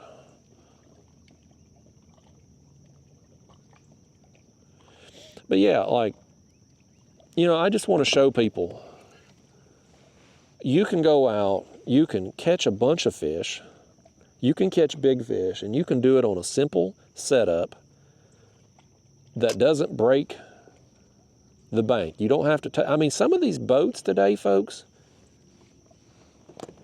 you got to take out a damn mortgage on them. You know what I mean? Like, some of these boats, man, you can spend $100,000 on a boat these days. That's a mortgage, man. There goes that rod. Let's see if we can, we're going through some fish right here. Let's see if we can keep this one buttoned up. This is a better one right here. A little bit better fish right here, folks. We just went through some more. We had a dead stretch for a few hundred yards. Now we're going through some fish again. We're down here on this bluff wall. That's how it goes when you're drifting. You're gonna get on some fish and you'll get off some fish, and then you just keep covering water. You run into them again. Run into the next school. Yeah, larger dink right there. He's fun though, man. He's big enough to spin this kayak around. Come here, buddy. Let's get you. Let's get you undone here. We'll put on another one of these dying shad. He thought he had him an easy meal today, and little did he know it had a hook. It had a hook in it, didn't it, buddy? Small hook at that. Get on. He gone.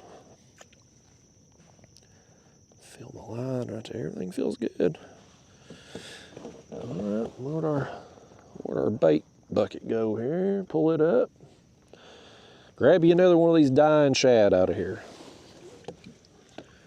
This thing does make it easier to get them, that's for sure, because you can just pull it up, run out the water. Yeah, this one here is still moving. He's the one we want.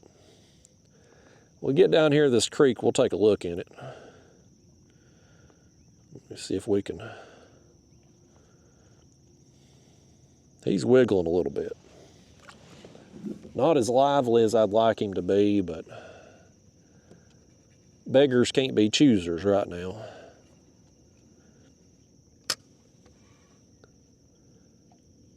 But yeah, you know, like,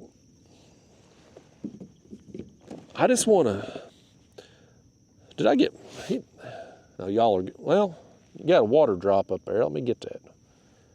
There you go, beautiful again. And water splashed all over me. I don't know if y'all had it on you or not. But yeah, you know, I just want to show people that you can go out in a basic setup and have fun. And if you want the other stuff, great, go get it. But you don't need it. You don't have to have it, is my point. And from a fun perspective, I mean, I'm having way more fun on the trips that I take out this kayak, or especially my Hobie Lynx, because it's more like a paddle board, although it's a little bit more expensive than this one. I bought the Hobie Lynx used, so the Hobie Lynx is actually cheaper for me than what this one was, because I bought this new. I bought the Lynx used, but nevertheless, most people when they're looking at something, they're pricing new, right? That's the first thing they're going to do is get on the Google machine and look up something, what it costs new. But this setup here, man,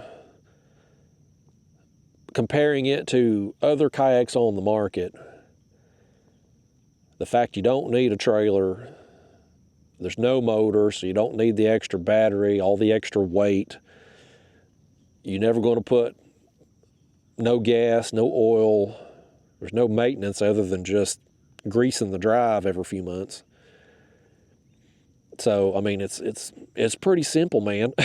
You can launch it pretty much because of its weight, and this one having a roto-molded hull, like you can launch this thing anywhere.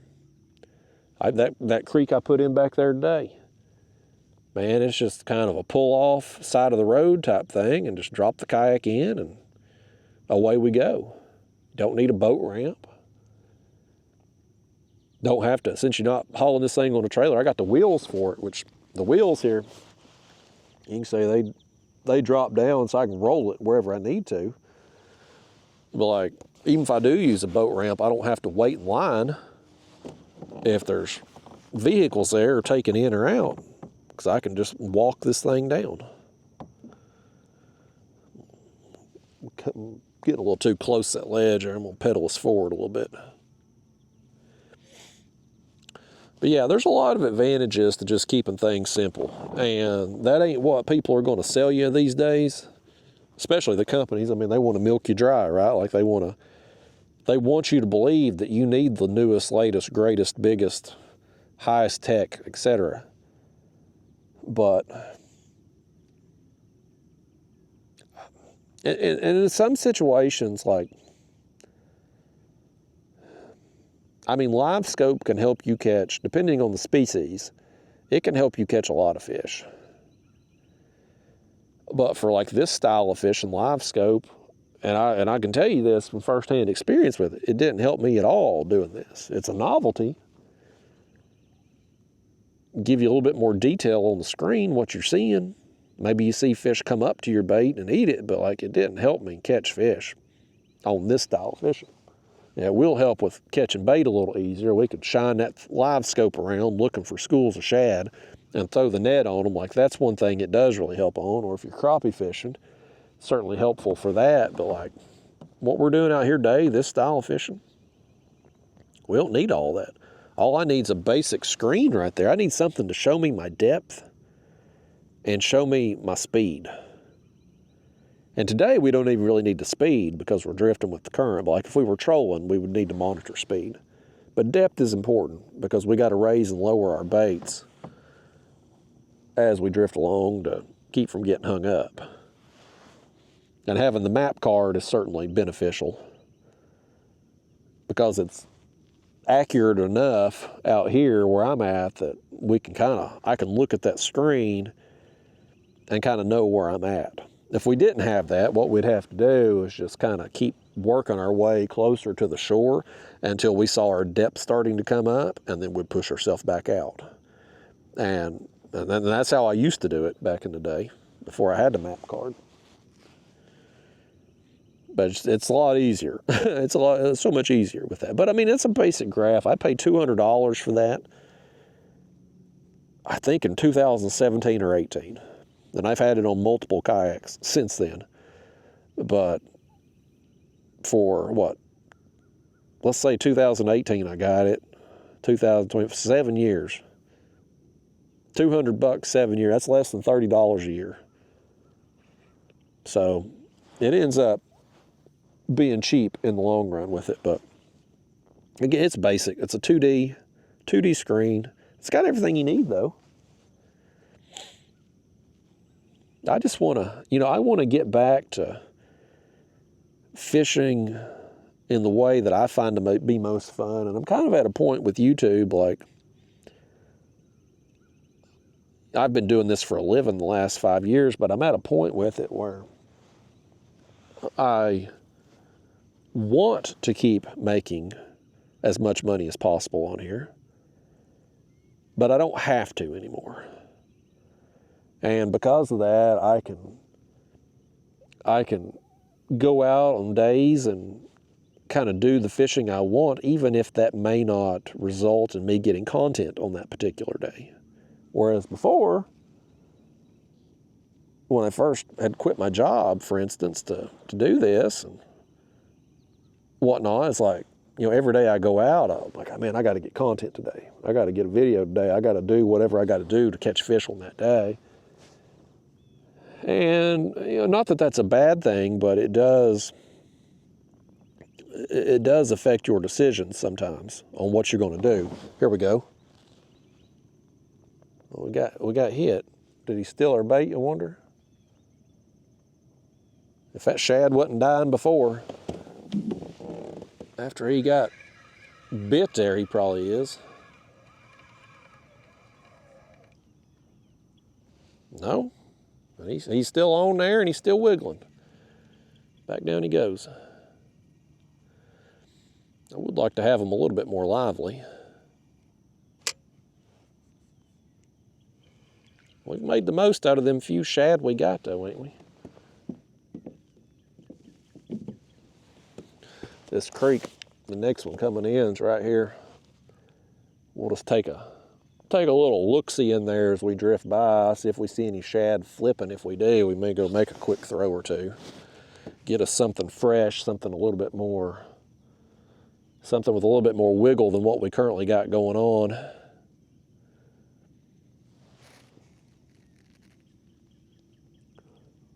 Shad we've had though, man, they've been gobbled up. Get us off this ledge just a little bit. Coming up there on it a little bit more. 32 feet as we drift down today. Once we get past this next creek, the depth is really going to start to fall off, and we're probably going to finish up today around 55, 60 feet deep. Oh, left rod. Oh no. There's another one that got took down and didn't hook up. And we got robbed. Stole from us. Don't be letting these fish steal from me. We've got the small baits and small hooks. We shouldn't be getting stolen from at all.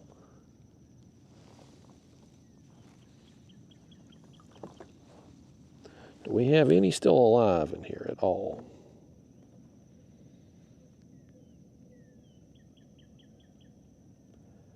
I don't know if any of these are alive at this point.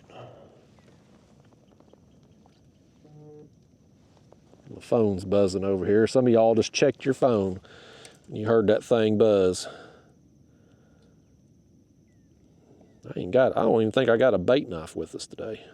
We're in bad shape. I can't even cut this thing. I might could take the pliers maybe. There we go. We'll just get him a little cut there, get him bleeding a little bit.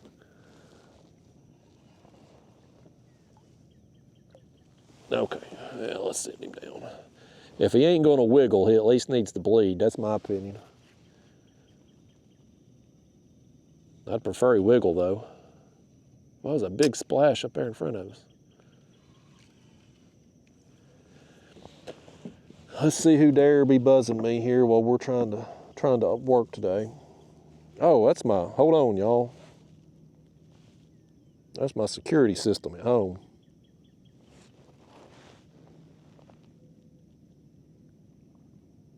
Hell, that's somebody walking around my house.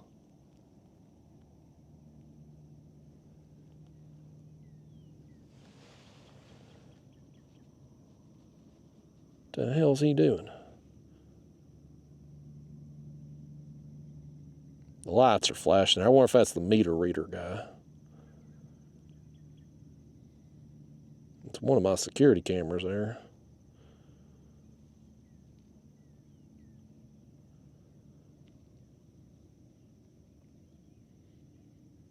I think that's the meter reader.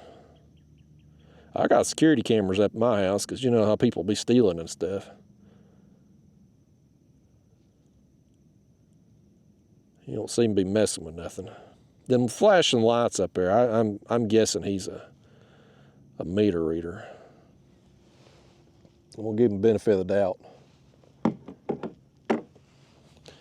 Yeah, I got security cameras up at my house though, folks, because you just never know. This day and time, people going to try to rob you. Especially me having a little bit of a following here on social media and stuff. People be looking you up. I've had mail come to my house that didn't go through the postal service, where people's like physically brought stuff to my house, and that's a little weird. Like, that's kind of crossing some boundaries, if you ask me. Even if their intentions are good, it's like, think about what you're doing there. It's kind of stalkerish almost. So I'm a little bit more leery of it, and especially too nowadays with just society and culture being so,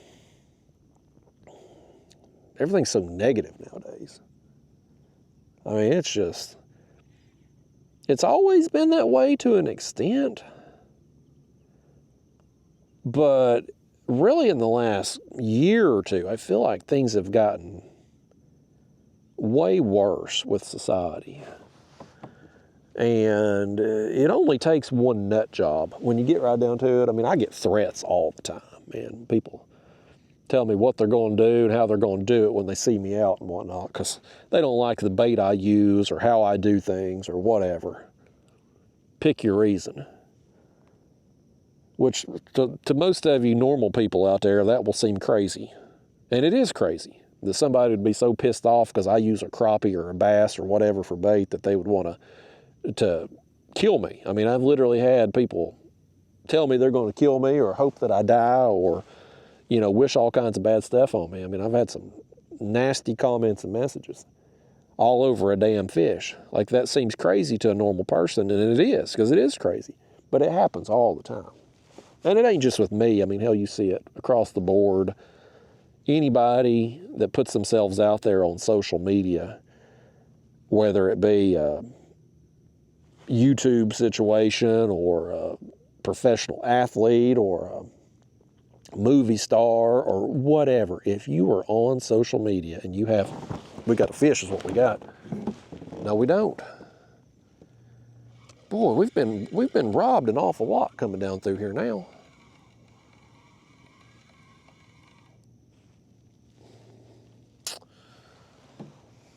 I'm gonna need y'all to do better with this. We can't be getting robbed coming down through here. But where I was going with that is, like, it don't matter what you do or how you do it. If you get any kind of following, there's going to be a percentage of those people that just don't like you. They either don't like you, maybe they're jealous of you, maybe they're, I don't know, pick your reason for them to be upset. Maybe they're just angry, miserable people. A lot of people are. And they want to lash out because their lives suck and it makes them feel better in the moment, or they need attention, and that's the best way for them to get it, is to be all hateful and negative and stuff. You know, who the hell knows? I don't know. I'm not a shrink. I don't know what makes people tick. But you see it across the board now, more and more. And it's getting more and more negative. The comments are just more and more vile. That one got hit too. You think he ripped it? Should I reel that one in too? Did he rip it off? He didn't hit it very hard. I hate to pull it up. And we still have bait on.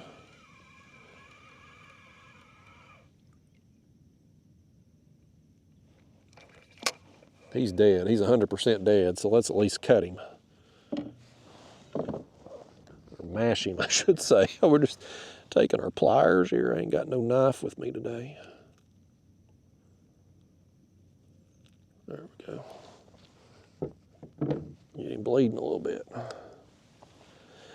But anyway, with everything getting so much more negative. People are so much quicker to lash out. It's just, society's just more angry now. You know, it only takes one nut job. Like, I can get 50 people telling me they hope I die, and 49 of them not have the cojones to try to follow through. They're just keyboard warriors. But it only takes that one nut job on the right day to show up and kill you, you know? So, like, you know, it seems, again, to the average normal person, it seems crazy. But every day on the news, here's another fish. Well, okay, there we go. He got us in, didn't he? Finally got a solid hook up here, man. I'm gonna ask this fish when we get him up here why his friends keep biting and not getting a hook too.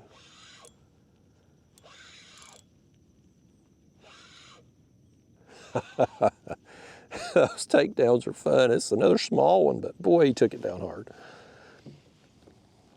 Come here, kitty. Why y'all keep biting and not getting a hook? And why'd you do that and get me all sopping wet? You just splashed water all over my face, fish. I bet you got it on the camera too. You got these people watching at home, you got them wet. Lordy days, he got me soaking wet good. Did he get y'all? He did, he got water all over the camera lens. My wiping's off there. There you go. Goodness gracious. And he never did answer me while his friends been stealing from me either. But yeah, man, it only takes one nut job. And every day, man, you see some story of some wacko following somebody home or out on a walking trail or something. You're just seeing more and more of that these days. I don't know what's causing it, but nevertheless, for me, I ain't trying to die. Like, if it's me or somebody else, I'm gonna try to make sure it's them and not me. So, I got security cameras at the house. I'm always ready to blast if need be. I can't say the words on the video here, but you know what I mean. Like, I'm always prepared if need be to fire back. Like, you just don't know. You got to take precautions. Everybody should take precautions, but especially people who are on social media, unless you're just Mr. Rogers or something that everybody just loves. But if you're doing anything else, like, I mean, hell, even somebody, you take Mr. Beast, right? Like, he's the biggest YouTuber of all time, at least currently, as of me filming this, whatever today is, 2025. Biggest of all time. Now, I'm not a Mr. Beast fan. Like, I've seen some of his videos, but like, he's not somebody, I'm not subscribed to him. I don't watch regularly and stuff. But I mean, he's well known enough. I mean, everybody knows who he is at this point. You've at least heard, even if you don't watch his stuff, you've heard of him. But like, he's done a lot of good with giving people money and charitable stuff and whatnot, but yet he gets blasted too, man. I mean, he's got people that hate him as well. I mean, I'm convinced if Jesus himself came back today, riding a golden chariot out of the sky, somebody's going to find something to complain about it. It interrupted their soap opera when he come in at 2 p.m. in the afternoon or something. Like, you know, people, that's just how people are today. Everybody's just so angry. I don't get it, man. I don't get it. You live once, at least that we know about anyway, and life is pretty short. Even if things go well for us, life is still pretty short overall. And why do you want to waste that being mad and angry all the time? Like, I mean, sure, things happen in life that are going to piss you off. I get pissed off. There's not a day goes by something don't piss me off. Like if I'm snagged right now, I'm pissed off. No, that's a fish. That's a fish. I thought I was snagged the way it was just sitting there. I didn't feel him bite. I didn't feel that one bite, y'all. I just glanced up and my rod's sitting there.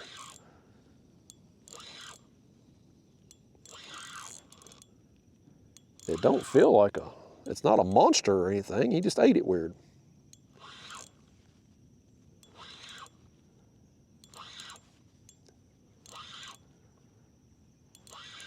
We're about to get him up here though, get a look at him. He ain't fighting incredibly hard. It's been a weird fight start to finish. Now he wants to thrash around a little bit. Weird fight on this one. Oh, now he wants to run.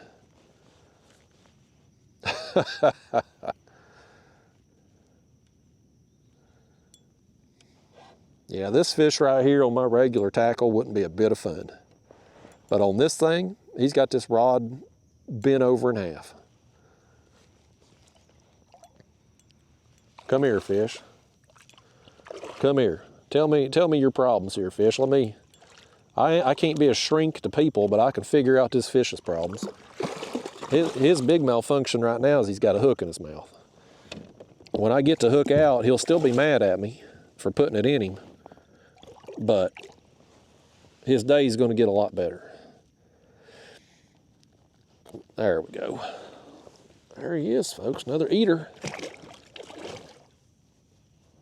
Another eater on the shad. We getting our use out of these shad, even the dead ones. I just mash them there with my pliers and they get eat. We still got several left in our thing there too. They're all dead, but they're working. But like I was saying, you know, every day, there's not a day on planet Earth, I feel like, that something don't piss me off in the moment. But life overall is pretty good. If you got your health, if your family's got their health, life is good. Now, financial problems certainly can be stressful. And if you got financial problems, then you oftentimes get stuck at jobs that maybe you don't like, and that adds to the stress. And if you're in a bad relationship, your wife, girlfriend, husband, whatever your situation, you know, that can be, here's another one. Right here's another, or are we snagged? I won't pick up on it. I think we might have been snagged, possibly. Let's see if we got bait. I don't want to sit down. No, we don't. I'm glad I checked that. We've been sitting down there with a bare hook. But, you know, and I'm guilty of this, getting wrapped up in life and things that don't really matter. But, I mean, as long as you got your health, if you and your family got your health, everything else can work itself out. But some people, they just spend their whole lives being mad, being angry at stuff. And I'm like, that just don't seem like it's a healthy way to live. Like, you gotta find something that makes you happy, whether it's catching catfish in a small kayak, or I don't know, going on a hike, collecting rocks. Find something that trips your trigger and try to do it as much as possible.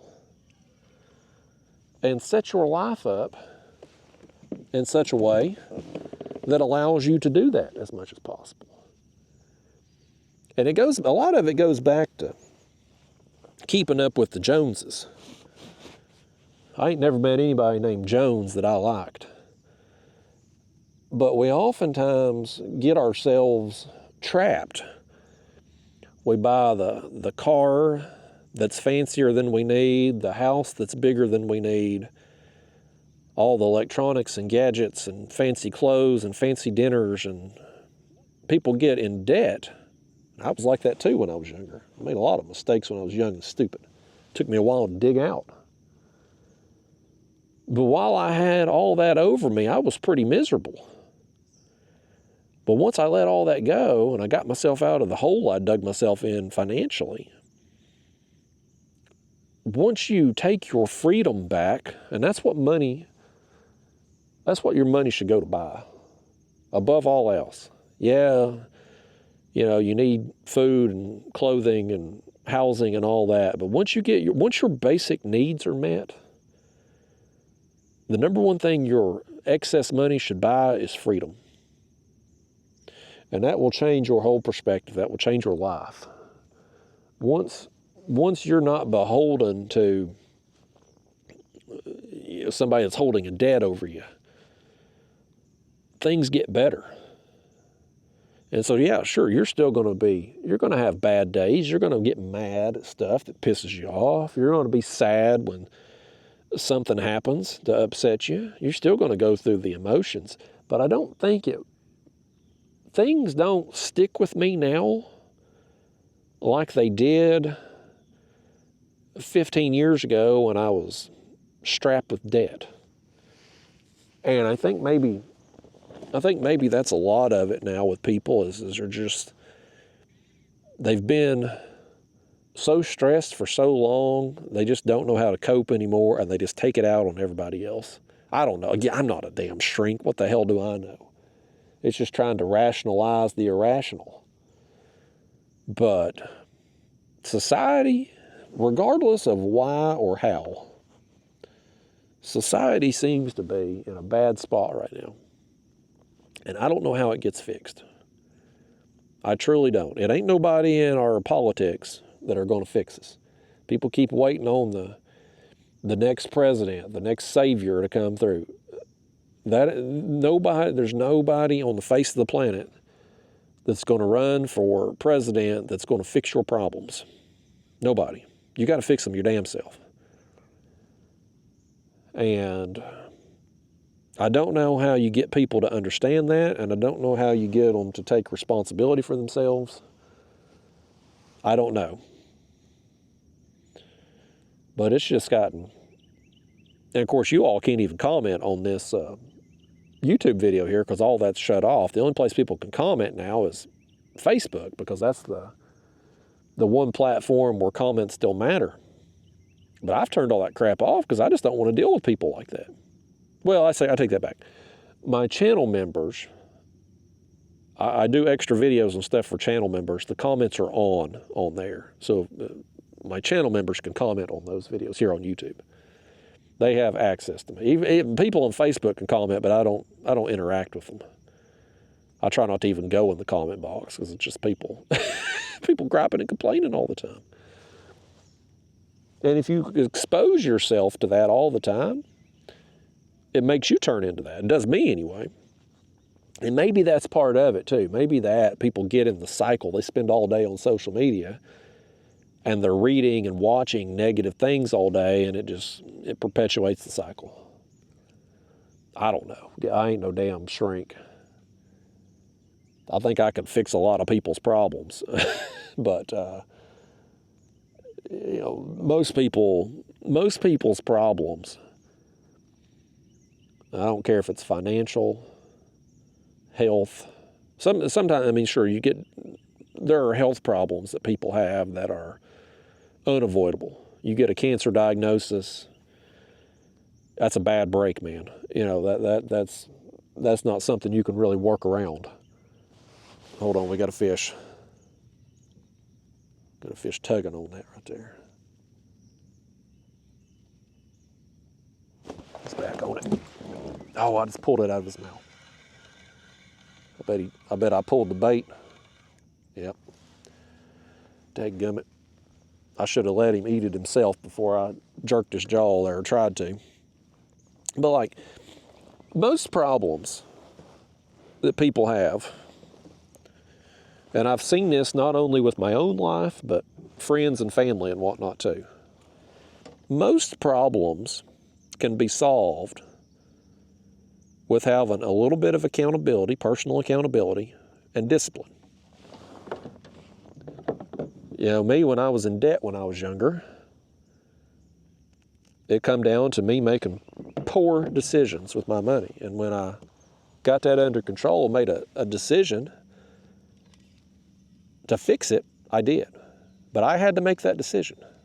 And I had to hold myself accountable. And most people's problems nowadays, they don't hold themselves accountable.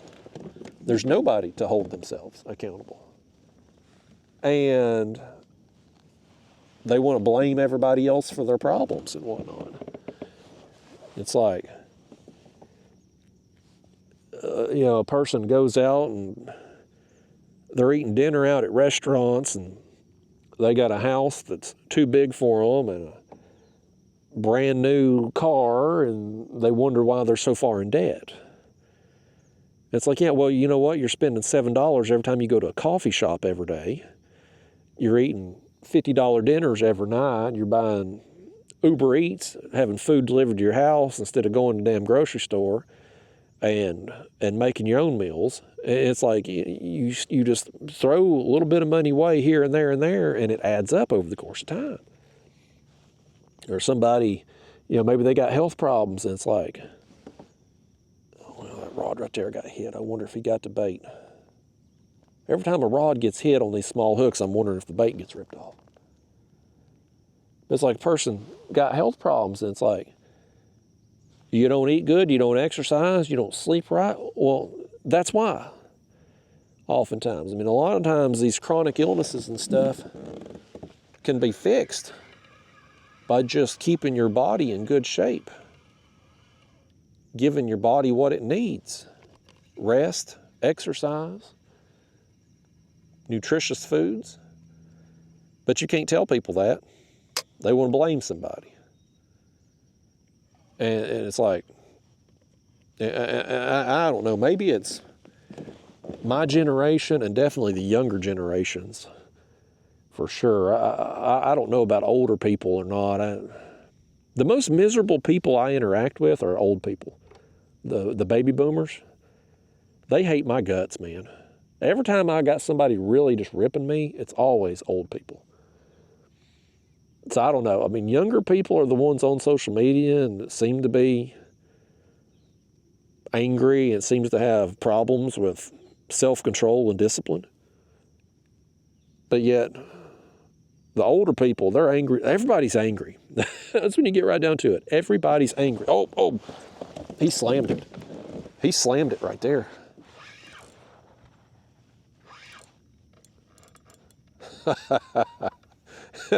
That one's mad at it, buddy. That fish is as mad at that bait as what some of these people are mad on social media.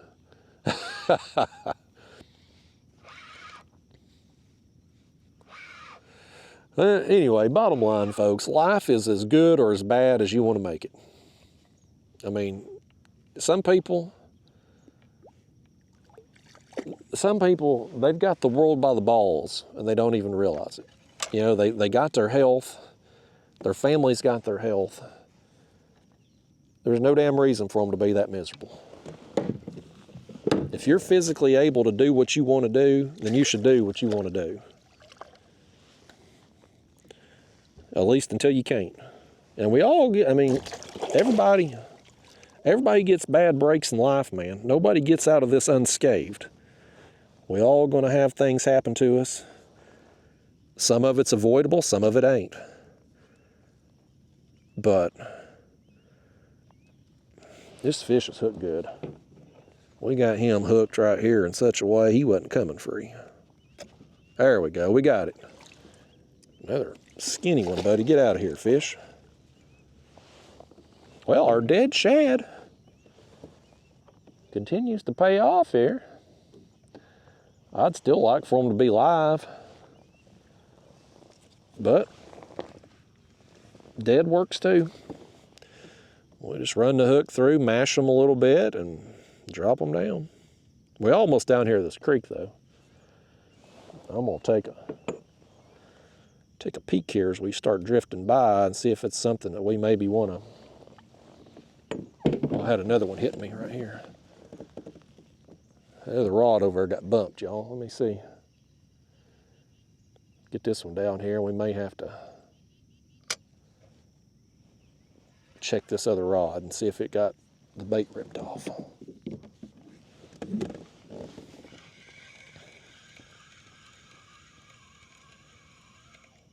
No, it's still on there. Back down it goes. Y'all keep your eyes peeled in that creek. I want to see if there's any, see if you see any shad flipping. I'm willing to run up in there and get us something.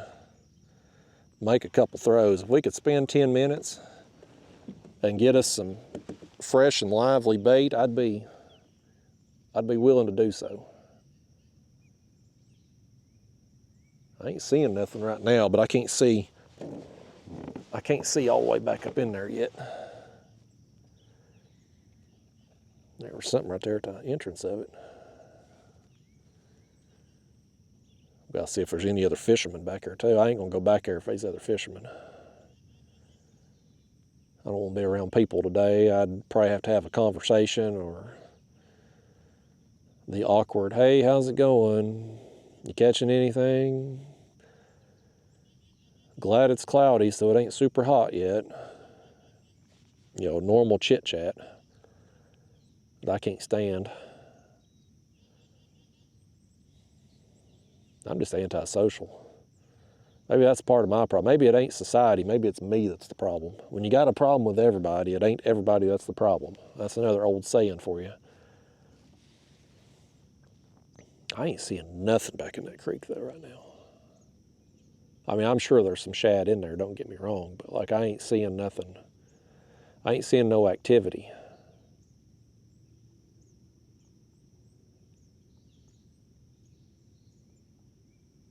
Boy, it's surprising. I mean, like, before we had the rain,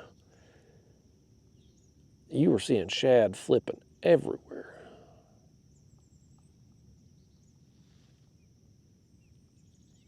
Nothing. I mean, we could always make some random throws and see if we got a few like we got in thread fins.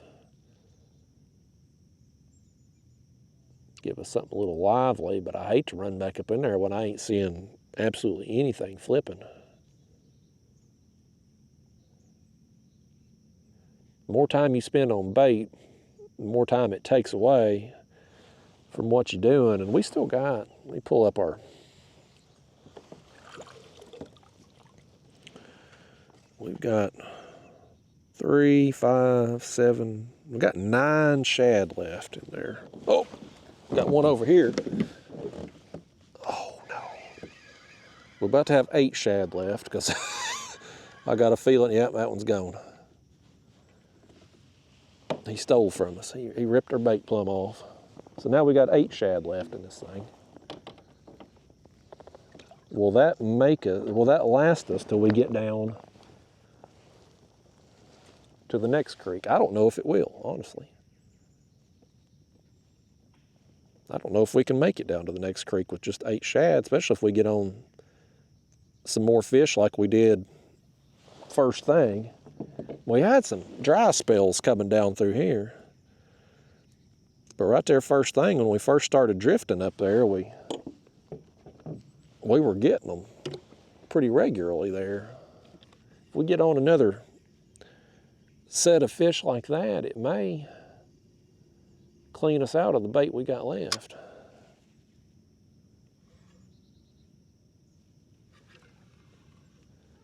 I'm very conflicted right now, folks. I'm gonna stand up and see if I can stretch my legs a little bit here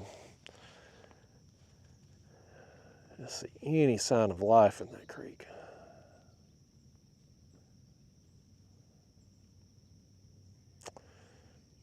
Boy, just nothing. Okay, okay, and right back there was something.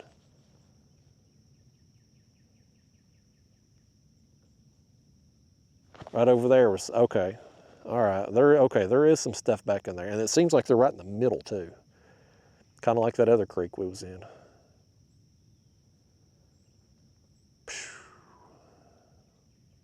What are you thinking? Should we run back up in there?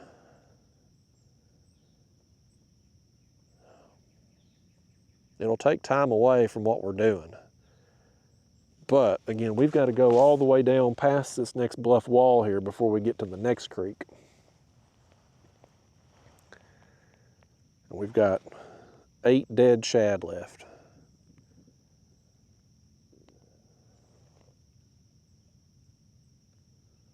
I'm very conflicted. I think we probably should. Let's just go make a couple throws and see what happens. Let me take my camera mount down.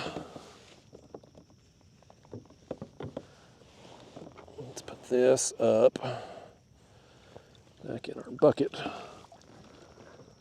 Get it out of the way.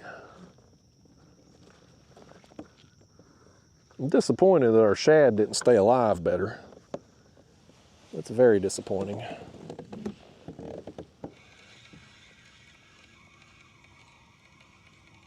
It may end up. Of course, I ain't tried to balance that bucket on the front of this kayak, which I ain't gonna do it right now because it's behind us, and swinging that kind of weight around to be a pain in the butt right now. But I need to put that 5-gallon bucket on the front of this thing and see how the kayak handles the weight. Yeah, that would be easier to get to than reaching behind us. All right, let's run over here. We just lost. If we had anybody left still watching, they're all clicking off the video right here as I go over here to try to catch us some more bait. But let's just go over here and make a few throws where I saw them shad flipping. They were right in the middle.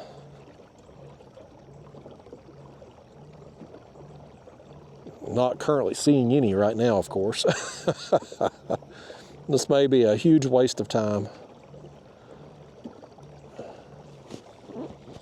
But I got a feeling if we don't, we're going to be needing some bait before we get down to the next creek. And there ain't no guarantee that we're going to have any better odds getting shad in the next creek than this one. So,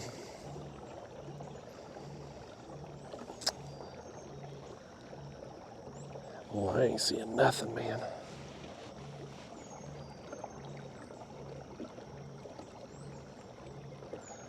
Right over there was something.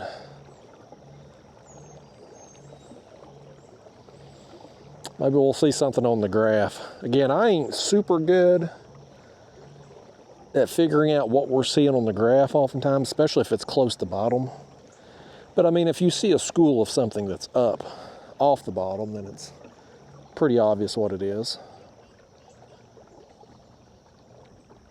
All right, let me get the net ready here.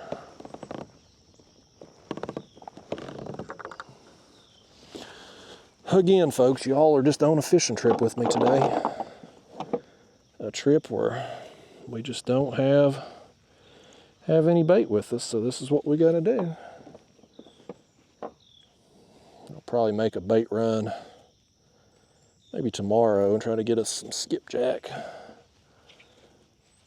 or white bass. I ain't been doing no good on I ain't done good on skipjack all year, as a matter of fact, but the white bass have been pretty easy lately.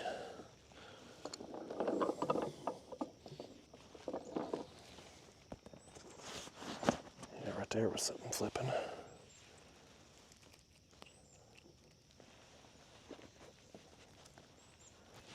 Get our net set here. It's all tangled up and stuff.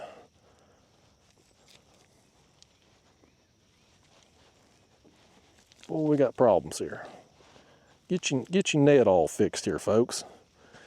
These old cheapo nets get tangled up all the time. Okay. Let's just take a look. You know what, let's just throw one at random right here and just see what happens. We're 15 feet deep here. let that thing sink down a little bit, but I'm just curious.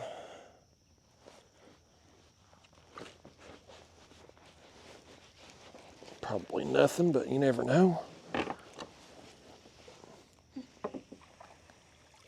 Yep, nothing. I mean, it's just dead in this creek, man. I ain't seeing. Now we got this hung down here. There we go.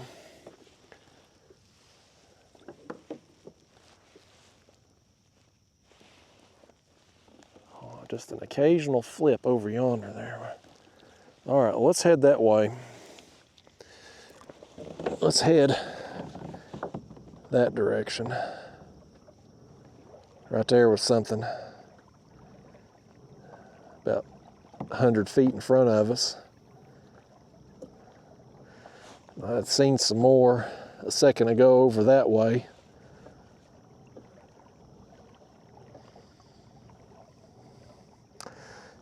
Normally this time of year you start seeing shad. There'll be big schools of them out in the main channel oftentimes too, but since okay, there was some more activity right back over there. You know, this water temperature drop, it seems to have really affected them.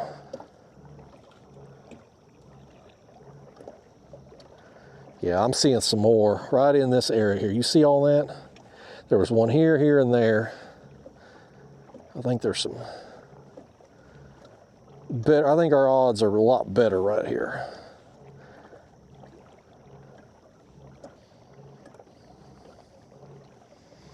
Yeah, I'm seeing some more now over here. Okay. Yeah, we're going to get some back here. You just look around long enough, Mother Nature will eventually show you what you need to find. But there's a lot more activity right here. There's a school.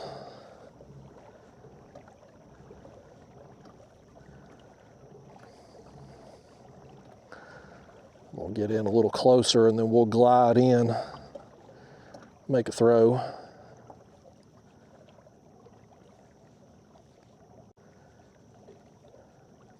Okay.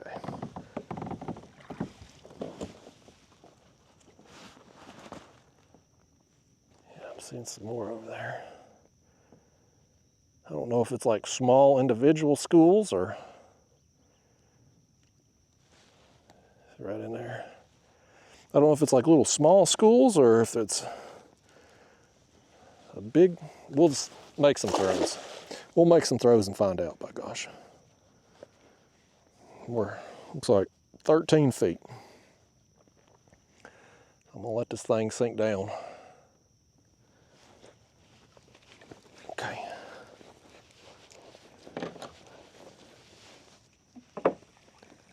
Well, we got some. All right, that worked out. They're about the same size as the ones we got earlier, but we got several of them. All right. Yeah, right there they are on the screen, you see? You see all that right there? They're down, most of them are down a good ways, but they're there. Let's make another throw or two. Yeah, we got several. Not as big as I'd like, but beggars can't be choosers, man. You know, we've made the most of these size shad that we've gotten today so far. I got a feeling we get back out there here in a minute, we're going to get the other ones eat too. Yeah, there's some more.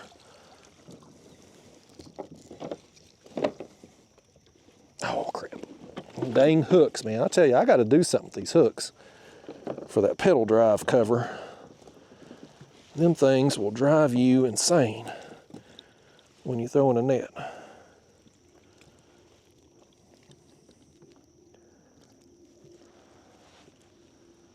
Let's, right there's one flipping right beside us. Let's just throw over there again.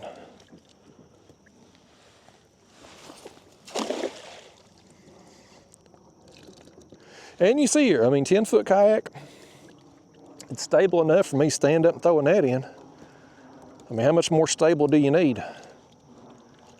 A lot of times people get these huge kayaks, they need them to be stable enough like they're standing in their living room floor or something. That just seems silly to me. Here's some more.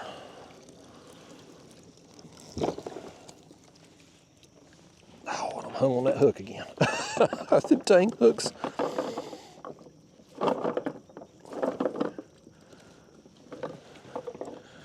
Yeah, we've got several here now. Let's make 1 or 2 more throws. This is actually, I mean, we've probably got, let's make 1 more throw because we've got enough here now. We're probably in good shape. Let me see. Let me turn right here to the right. We've thrown in this same area right here a few times. I'm seeing, you see them right there? That looks like a school closer to the surface right there. They're about midway back in this creek. Same story as the creek we launched in. It's about middle of the way, seems like. Right here's they're right here on the surface right here. It's probably thread fins too.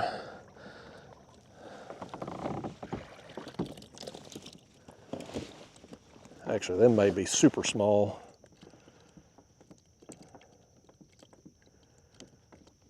Let me throw on them. They might be so small we might not want to fool with them.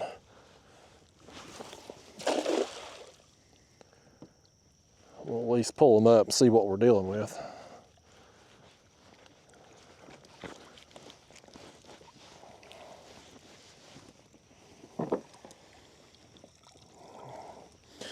Well, we didn't get any, so apparently they're so damn small. Apparently so damn small they go through the net. It looks like there's a bunch of stuff under us though. Let me let it sink down a little farther this time. Let's look right here on the screen. See all that there under us? It wasn't the best throw, but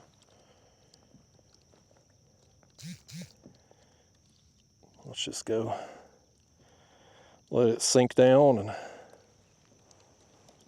there we go, okay. Let it go all the way down, see what happens.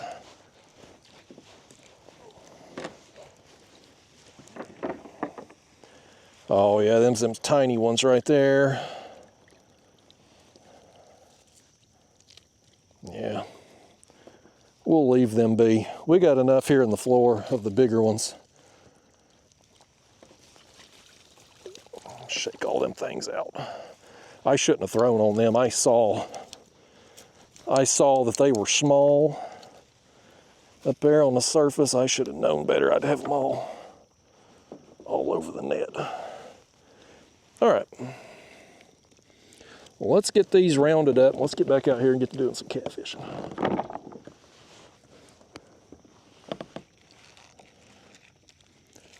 Okay. Here, I'll tell you what I'm gonna do. Can I do this? Yeah, I can do this.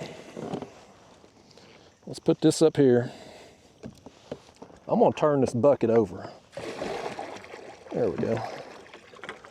I'm gonna put this thing up front. Let's try this thing. Let's try it up front here. Oh, what did I step in? Well, I just put that thorn right there in my foot. Dadgummit. That hurt.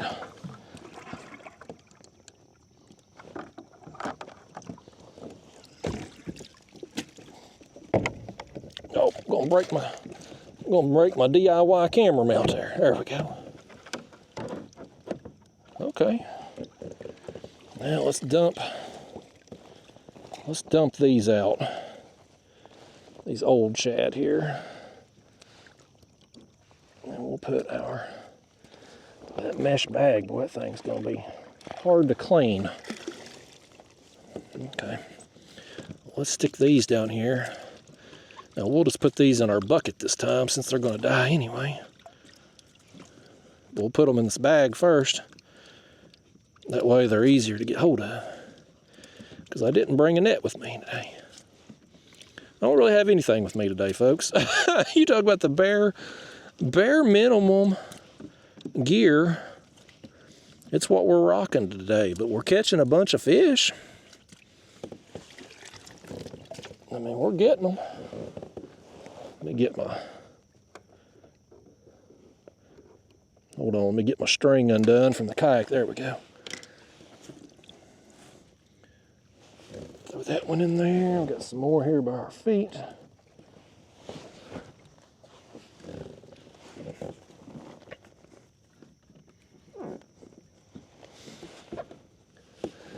Okay. All right, folks, now we're ready. Let's get all this water out. Actually, I don't know if I can drain that water now because I got all that weight up there on the front.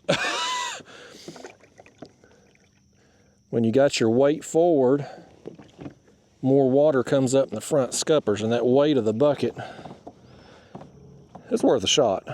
We'll roll with it today, but future reference, it'll probably be better behind us in the back. Level things out a little easier. 5 gallons of water, 8 pounds a gallon, that's 40 pounds sitting up there basically. But for today's purposes, we're gonna roll with it. Yeah, you can see more bait there along the bottom, 11 feet deep. I assume that's bait. I guess it could be a brush pile since it's right off the bottom, but nevertheless, we got what we needed. We got us some more shad. They're still kicking a little bit, so we'll run right out here. Got out here where we left off, right in front of this creek. Drop our baits down, get back to it. Continue on our drift. I'm probably gonna fish maybe another hour or so. I want to see if we can hopefully come across something bigger. I like catching these small fish on this tackle, but I want to catch something big too if we can. That that fun sizer earlier, it was, I mean, well, you saw it. You saw what it done to that rod. That was exciting. So if we can do that again, with that size or bigger, I'd be up for it. I probably should though. If we're gonna do this, especially if we get on some bigger shad, bigger baits, I probably should bring a net. Just to be safe.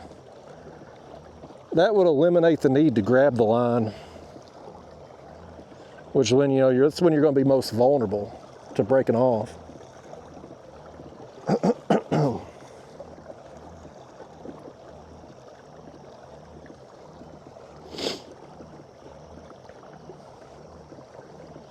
I will say though, this has been fun today.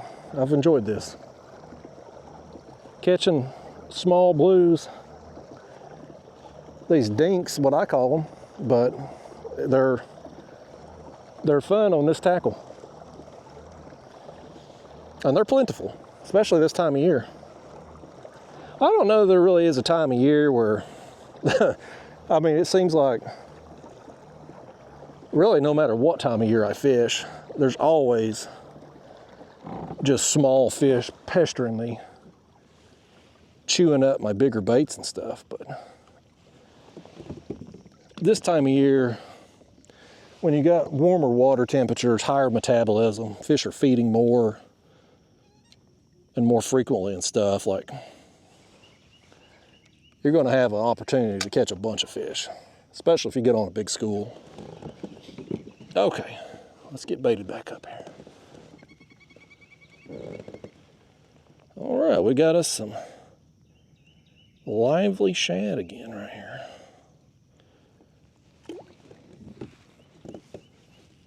Let's grab this one.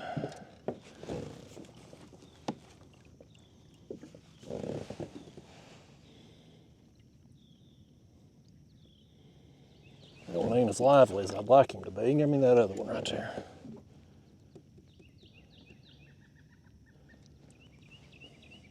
There we go, that one's a little bit more lively. All right, let me get us out just a little bit further off this ledge.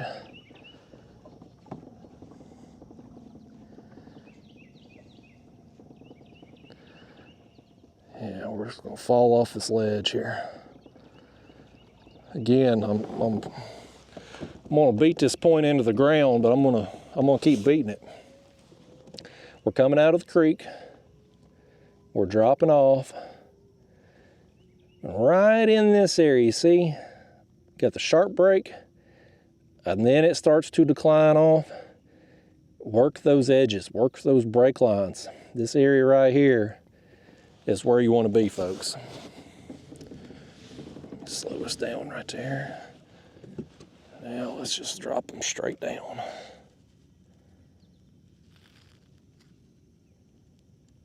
Down we go.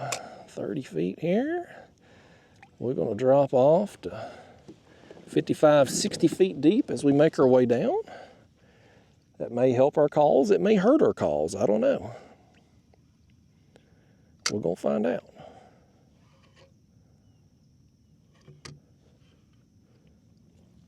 All right. Got everything reset. We got our bait in there kicking around a little bit. The net's been a disappointment, folks. I mean, it fits down on the bucket good. That part went well. But the fact they just didn't stay alive any longer than what they would have had we had them just in the bucket exclusively, disappointing. Okay. Well, either way, we're back on the drift. How we doing on the camera? Okay, looking good. Making sure we didn't have water spots all over it after trying to throw in the cast net and all. I'm always so worried when I throw the cast net with the camera in the chest that I'm gonna get the camera caught or knock it out. Look at a bee. Y'all, get that dang bee. Get that thing. Oh, I hit him, by God, look there. I got him. You see him right there? That'll learn you a lesson, bee. Kayak Catfish hat, available at catfishsumo.com. Also doubles as a bee swatter. Multi-use on this hat, folks. Can't go wrong buying a Kayak Catfish hat. Yeah, we're back in business. But I'm always worried about that. That's what I was trying to say for the bee interrupt. It's like, I'm throwing the cast net. All it takes is that net to get hung on your camera one time, and you've flung that thing off into the water. I don't care how good a day you're having. That's a bad day if you lose a $300-400 camera out your chest. That'll make me angry. It won't keep me angry forever, but I'll be mad in the moment. I'll say some cuss words. You won't hear them because the camera will be gone, but I'd be saying them. Dress that water out of there. Yeah, these kayaks like this, 10 foot long, and a lesser weight capacity. So when you lean forward, water wants to come up in them scupper holes. And since we've got that weight of the bait bucket up there, I can't really fully drain that out even by pulling the scuppers out right now. So again, is it a big deal? No, but it's just one of them things that, you know, if you want dry feet while you're out on the water, it ain't gonna happen. Not in this kayak. And part of that's just the way, like the Old Town, they don't have that problem. It's a native thing. But it's something, I guess, with the height of the floor and whatnot, I don't know. I'm not an engineer. But it's one of them things they could have done better on. One of them little nitpicky things with me. I don't know if I'm going to end up keeping this kayak or not. I like it. There's a lot I like about it. I don't love it. I love my Hobie Lynx. But I like how in this kayak our rod holders are in front of us. And I can't really have that with the Lynx. Of course, with the lighter tackle, I don't really need the rod holders to be bolted in the same way I do with using heavier tackle and stuff. So, I don't know, it may be okay to try it with the light tackle. And I'm probably going to do this some more. I've enjoyed this today. Now, if I lose a monster like I did there a few years ago in that other story I told you there, it may break me of it again. But today has been a good day. We've caught several fish today. It's a matter of time before we hook into a big one. I mean, we got that fun sizer up there, and that was fun. But I mean, you're drifting downriver with a struggling shad right off the bottom. It's a matter of time, folks. Like, it is a matter of time before you put it in front of a big fish, and they're going to gobble it up. So, I don't know if it's going to happen for us today, but it's coming. If we do this long enough, it's coming. But I could definitely get into this. Because, I mean, here's the other thing. Let's say today I was doing a normal trip. The bigger hooks, bigger baits, etc. Truth be told, we probably have one fish to this point in the day, that fun sizer. He was the only fish we've got that would have probably been able to eat whatever size bait we threw down in the hook. Maybe one or two of these other small fish, they get themselves hooked somehow, just coming up and nipping at the baits and stuff. But like, I ain't counted up how many fish we've caught down through here, but it's been several. And we've had several takedowns too that have stolen the bait. So like, we've had a lot of action down through here. But had I just been doing a normal trip, well, today's probably a day that, I don't get any content, or I go home with having caught one fish or something. Like, that's just, it's just that is how it is sometimes. But the lighter tackle, smaller hooks, smaller baits, it's paid off today with some extra fish caught. So catching more fish is never a bad thing. It's just, if you are truly going after trophy class fish, let's say we're drifting along and we have both of these rods go down with smaller fish. And that takes us 2 or 3 minutes, get them in, landed, unhooked, rebaited, drop back down. If we drifted over a big fish, a monster fish, we had no baits down there when we did, because we were reeling in the small fish. So that's the downside, but it is nice getting all the extra bites. So it just comes down to what you're in the mood to do, your personal preferences, et cetera, et cetera. But what I'm doing here today, you don't need fancy catfish gear. You can use whatever rods you got, bass rods, bait rods, whatever. It don't take a special gear to do this. The hooks are cheaper. Using smaller hooks, those are cheaper. You could use whatever you want for bait. I mean, you could go to the store and buy some shiners. We could be drifting chicken down through here. Of course, if you got a cast net, shad are free. All these creeks, you might have to spend a little effort and time to find them and catch them, but they're free. So you can get those. So it can be a simple, inexpensive endeavor for you to do this, and can lead to a lot of fish. I'm curious to see when we drop off to the deeper depths how we're going to do. Because our depth has been pretty consistent coming down through here, about 30 to 35 feet deep from the time we started till where we're at now. But as we drop off significantly deeper, I'm curious to see if that helps or hurts us. Who knows? This time of year, typically, I'm getting my big fish deeper. Deep ledges, deep holes. That's where I like to fish. But, every day's different. I mean, depending on the activity level of fish, even if they're spending a lot of time deep, they may be up shallow, so you just kind of have to take it day by day difference. We have enough flow out here where I live that we just don't get thermocline. A lot of times people get hung up on thermoclines, and if you're fishing a lake, you got to be paying attention to that. Because if you got a thermocline, you want to be fishing above it. But out here, we don't have that issue, so fish tend to stay a little deeper. The water's more consistent there, and that's where they're at. But like, you go somewhere that has thermoclines,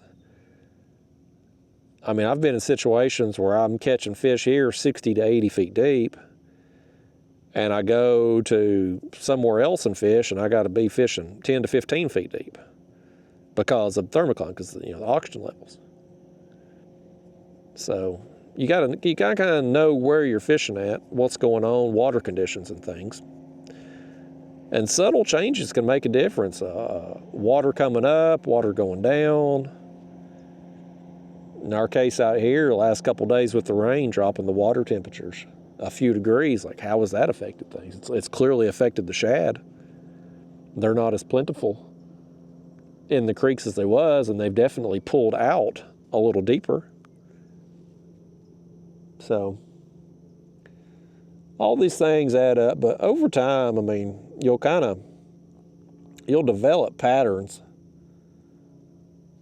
that you'll be able to pull from in your mind based on time of year, conditions, etc. And like when it comes to bait, specifically shad, most of the gizzard shad I catch are shallow, like 1 to 3 feet deep most of the time.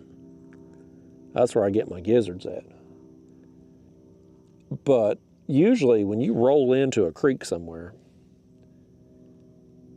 or up on a flat, or wherever it is you're trying to catch shad at, if you'll just sit there a little while and look around, they'll oftentimes tell you where you're at. You'll either see the actual shad themselves flipping, and that'll give you an idea where they're at, what they're doing. Or you'll see bird activity. Maybe you roll into a creek and there's, like here where I live, we got a bunch of herons, blue herons. And you might see them stacked up, lined up, going down a bank. Well, you'll know that there's bait over there. They wouldn't be. Is this a fish over here working this? I think we got one messing with that bait right there. Or else that shad's getting real lively one. Well, we got a fish. If he's on there, he's small, buddy. Oh, that's a bass. That little striper? I believe we got us a little striper here, folks. Yeah. A little striped bass. I knew he wasn't acting right, bringing him up. Quit flopping around there. Hey, act like somebody. Boy, these stripers don't know how to act, do they? You don't know how to act right there. Striper. You old thing. Old striper. Well, you're using small live shad, you just never know what you're going to catch. Old striper. I ain't got no knife. We could probably couldn't cut him up. I don't know the size limits on striper. I don't know about that. I don't hardly ever catch them. Let me get me a shad that's still alive up here. There isn't still alive. Barely, but he's moving, by gosh. Okay, down he goes. A little striper. But yeah, you pull into a creek, you'll see either the shad, you'll see herons lined up, maybe you got other birds. We got like ospreys around here. Keep an eye on them. Like if they're flying around and swooping down in the water, they're not doing that just for doo-doos and giggles. Like they're hunting. That's the real professional fishermen, folks. Birds, they're fishing for a living. Like they have to catch fish to live. So they'll tell you oftentimes where the bait's at, and then you just go and start there. So, or I mean, you can go out with rod and reel and catch your bait too. Not shad, but like you can catch skipjack or bluegill or whatever. It'd be interesting to see too. Normally when I use bluegill, I use bigger bluegill for both live bait and when I cut them up and stuff. It would be interesting to do this, light tackle fishing with small bluegill. Like the smallest bluegill I could catch. Now here in Tennessee, we can't keep bluegill that are caught in a cast net. I know people do it. They ain't gonna do it on camera, but people do it. But you know what I mean. Like legally, we can't do that. But I catch a bunch of small ones. It would be interesting to take some like 3-4 inch bluegill on this light tackle and see what all we could get with them. Goldfish would be another one too. I'd used some goldfish last year that were kind of big and had some success with them. Ain't nobody around here sells goldfish right now though. The bait shop that had them went out of business. Of course, you can go to the pet store and get them, but if you get them bigger size, you got to pay a lot for them. You can get them little feeder fish and put them in a tank, and they grow pretty quick. But still, you got to have a tank. Let them grow a little bit. Just easier to come out and net some shad. There's always shad in the creeks. It's just a matter of taking the time and effort to do it. Cost us quite a bit of time this morning and a little bit of time here round 2, but you know what, it's at the end of the day here, we're gonna go home having caught a bunch of fish. So, and whatever shad I have left over too, I'm gonna dump them. I ain't gonna take them with me. In theory, we could have brought a cooler, so I didn't even bring a cooler with me. I've literally got that bucket and the cast net's all I brought with me today. I had a pair of pliers here in the floor of the kayak. I don't have cutting board, cooler. I ain't got nothing, man. It's bare bones as it gets today. But that's all we need. We got everything we need. The gear we got and a positive attitude take us a long way in life.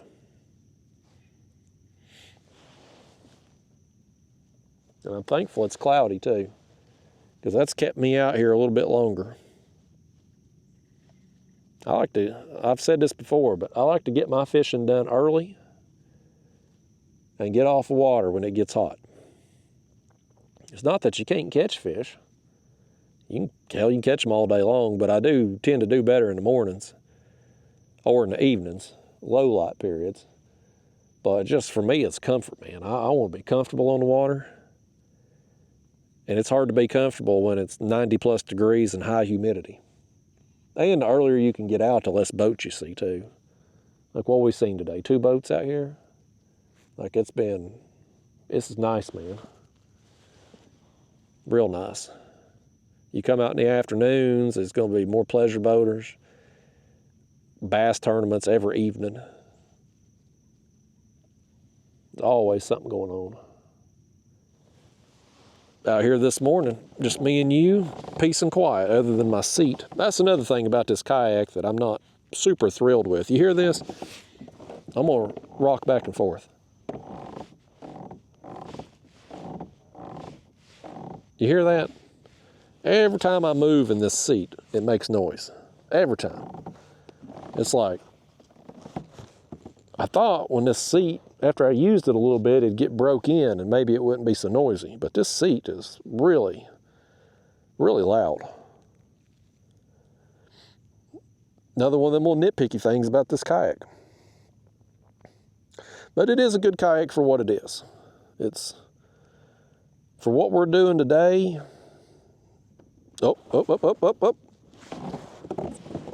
Fish. Oh, I pulled it free. I bet he pulled our bait free too. Even with the smaller tackle, we've still managed to somehow lose a bunch of fish today. It happens. Probably nipping the tails and whatnot, not having the hook. Let me find one that's still alive here. They're gonna die quick in this bucket.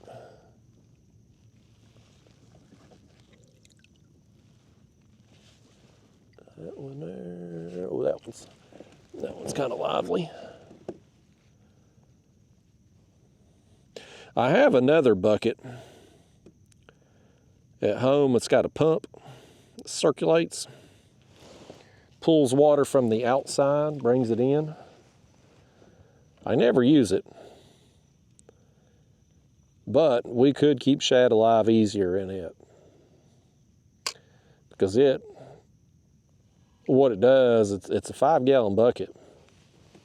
I've got a bilge pump, and you set the bilge pump down in the water with a hose going to the bucket. The bilge pump pulls the water in, obviously fills the bucket up very quickly, but then you've got a drain spout. So as water comes in, water goes out, and it circulates in there because of the power of the pump. That does well as far as keeping shad alive in the small container. But you got to carry all that extra stuff. You got to carry a battery to power it. It's loud when you're on the water because you're running the noise, you know. So I never use the thing. But this, yeah, we got some still kicking around in there a little bit. This is working fine for what it is today. The net, though, I probably won't bring that back out. If it was more easily towed behind us, it would probably be okay. But even that thing, as small as it was, I mean, it was creating enough drag that you can feel it in this kayak. I don't remember if I finished that conversation or not earlier, but I was talking about how people will tag me in posts where they've made these cages that float as like floating live wells. And man, you can't move them things at all. Like it seems like a good idea in theory, but in reality, when you try towing something with the kayak, like it's just, the slightest thing just slows you down so much. We're starting to drop off in depth here now. We're going to have to lower our baits down. We're 38 feet here now. I'm backing us off this ledge a little bit. Then we're going to drop them down. 38 feet.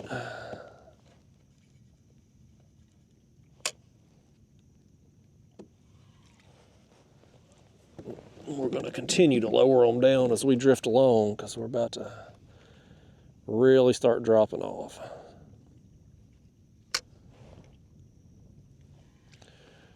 Wind's blowing a little bit now too. It's blowing downriver, so it may move us a little quicker than I'd like to go. May have to turn and go into the wind if it picks up to slow us down. Back us up just a little bit more. I got shad scales all over my legs down there. It's a good thing we're not getting our toes done tonight. Them little Asian women probably make me go back home and clean my feet before they trim my toenails. Up, left rod. Oh, nice takedown. Oh, another one that ripped us off. They must be biting the tails. Well, that one there, I didn't hook that bait like that. Oh, here goes our right rod now. You know what? Oh. Here, I'm gonna drop that one back down as is. Let me drop this down real quick and then y'all pick up on that rod, would you? Grab that rod over there. Grab it, he's got it, doggone you. Let me get this one back down and set and I'm gonna I didn't hook that bait like that, but it ended up hooked like that. I guess that fish took it off the hook and then rebaited it for me. Okay, here we go. Y'all ain't worth a damn as a fishing partner. Why didn't you pick up on that rod?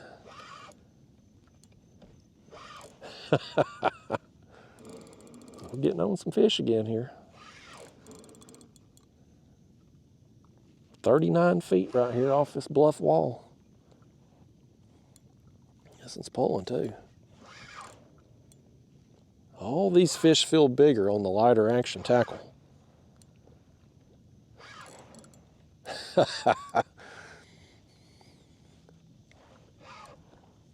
Oh, we gotta back up. We're gonna hit this dang bluff wall if we ain't careful here. Well, I can't get you to reel in a fish. I can't get you to steer the kayak. I can't get nothing out of you.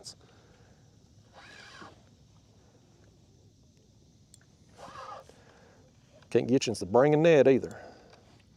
Yeah, I mean another what I'd call a dink. But a good time on this man. He felt bigger. They all feel a little bigger on this tackle. Okay, let me get hold of you now. Come here, kitty. You got any friends with you down there that want to bite a shad today? There you go. All right, man. We'll see you, kitty. There he goes, he gone. Well, let's get us another one. Do we have any more that's alive and kicking right here? I want that one. There we go.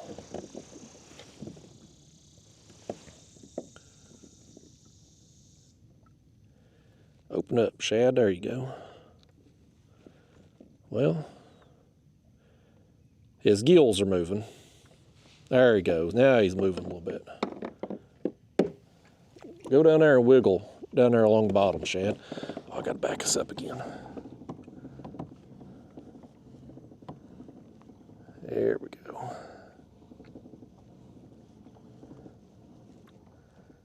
Okay. There we go. Let the kayak slow back down before I drop this down. Okay.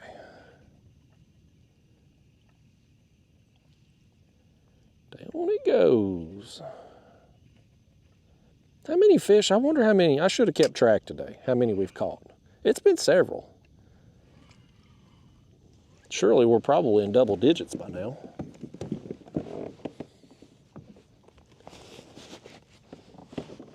Lacking on the size today, but I knew today we were going to catch not only more fish, just because, like I said, the bites we would normally get, we will actually catch a bunch of today. But also, too, the size of our baits and hooks is going to allow us to be able to have more success. Oh, we got two rods. This one and the other one over there got bumped too. I don't think the other one hooked up over there. He bumped it, but he didn't take it. We'll have to reel it in a second and make sure we got bait on there still. I'm honestly surprised that with the size of the shad we're using, that maybe we ain't got something else like drum or, oh, no, he's got it now. You know me? No, he didn't either. He hit it again. Drum or, well, we got that one striper, a little small striper, but using small shad and a smaller hook, it opens up a lot more possibilities as far as what you can catch beyond just catfish. There he is. I'm gonna get this one baited up, and then I'm gonna check our other line over there. Let me get, I see the one I want. Yeah, that's him right there. I want that one. He's still wiggling. Try to use the more lively ones here first. That rod got bumped twice over there. Neither time hooked up.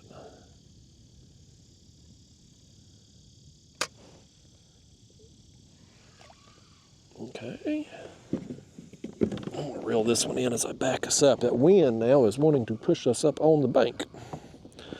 So we just gotta be mindful of that, trying to stay on the edge here like I showed you as we drift down. Yeah, that last one got our bait. That old jerk stealing from us. Nobody told that fish it ain't nice to steal. Another one that's kind of still lively a little bit. Down it goes. Still 39 feet here. We're about to drop off here in a minute. I mean, big time. But we're getting bit down through here, so that gives me a little hope that there's going to be some fish when we get on down deeper.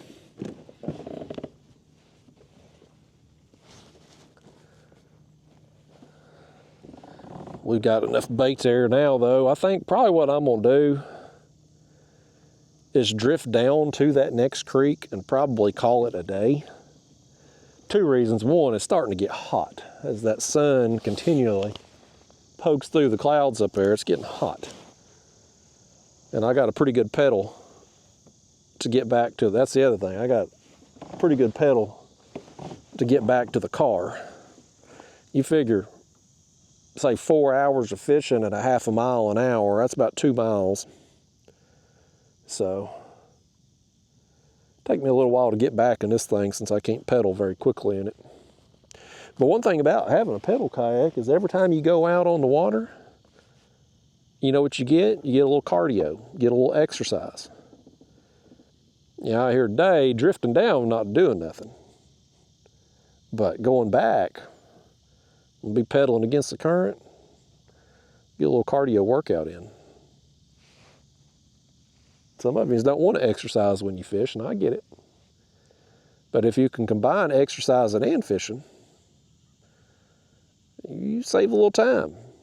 Get you a little cardio in, man. Good for the heart.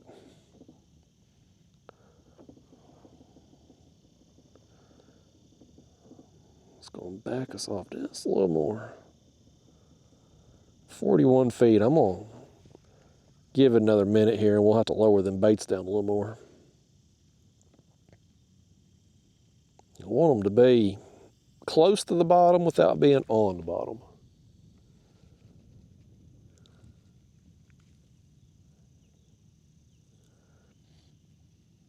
What a nice day. Went for a fun drift. I've not really seen any boats. Got us several fish. One fun sizer, a striper, and a bunch of small blues. I should have been keeping track of how many we caught. I should probably get me a little clicker thing. But even if I got one of them little clicker things, then I'd be constantly second guessing myself, wondering if I remembered to click it or not. And if it's like everything else, I'd forget to put it in this kayak as I switch in and out and use different kayaks and stuff.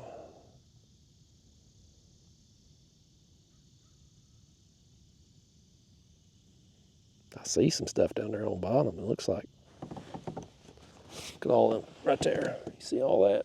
And some fish down there. I don't know what they are, but definitely some fish. Yeah, but doing what we're doing here with these small shad and smaller hooks, it's going to open up possibilities for bass, drum, of course the catfish, blues, flatheads, channels, everything. Got more opportunities than just floating. When I'm fishing big pieces of cut bait and the bigger hooks, you pretty much, I mean, I've caught largemouth bass doing that. But it's not a everyday type of catch.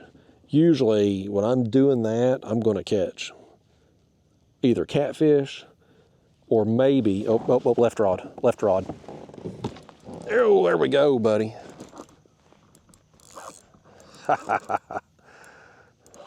Another nice takedown here, 42 feet. But usually you're going to catch catfish or an occasional striper. That's it. This, who knows what you're gonna catch. I think we're gonna catch another catfish right here though. Tiny one. Takedown better than the fish. He's skinny too, short and skinny. Come over here, let me get a hold of you. Let's show you off to the world here as he splashes me in the face. I bet he just splashed water all over y'all too, because he got me pretty good. Got me right in the face, right in the kisser. You on out of here. I ain't showing you off to the world now. What are y'all looking like? Boy, he did. He got you good. Right in the center of the screen, buddy. Goodness gracious. Danged old fish. All right, let me grab another shad for this one, and then we're gonna lower our other one down a little more.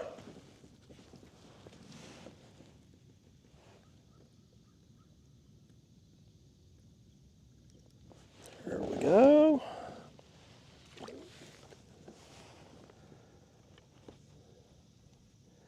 Down it goes where it stops, 43 feet. We know exactly where. And we're gonna lower the other one down too. I'm actually gonna reel the other one up.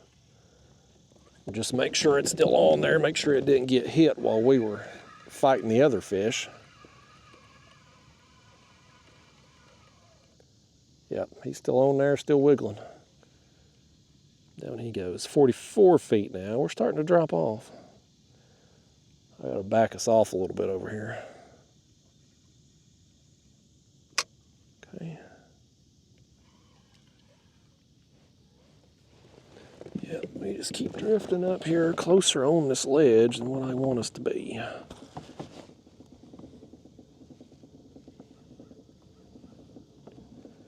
And get us turned. There we go.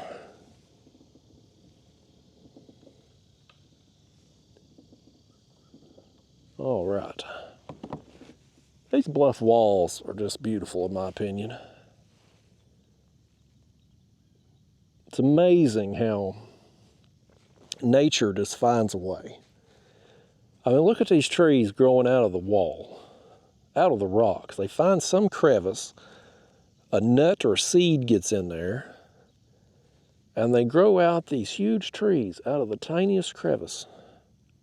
It's amazing. I've always had a thing for these bluff walls along the river. They're always beautiful sights. Some areas of the river looks better than others. Out here where I'm at, there's a lot. This area through here ain't bad. I mean, there's a house or here and there occasionally, but for the most part, this area through here is still pretty much pristine. A lot of the places that I fish at, though, nowadays are just super developed.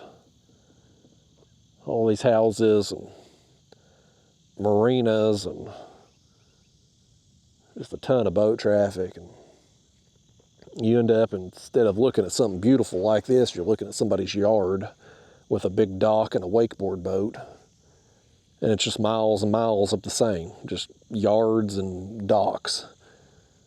And of course, all them big boats and stuff, they cause a lot of erosion in those areas too. The big wakeboard waves, they cause a lot of damage to the shorelines. And so people, of course, them rich homeowners, they'll bring in rocks and do riprap along their shorelines and stuff. But again, they all look the same after a little while. But you come out on a section of the river like this, and it's still river. You know what I mean? Like it's still worth looking at. It's nice. It's peaceful. Other than the occasional interruption from a fish, which is always welcomed.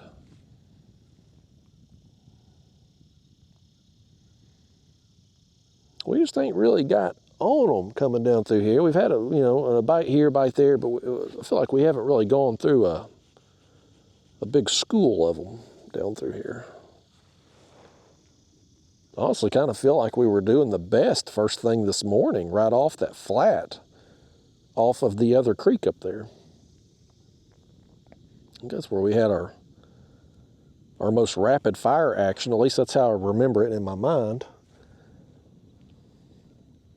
Down through here, it seems like one here, one there type thing.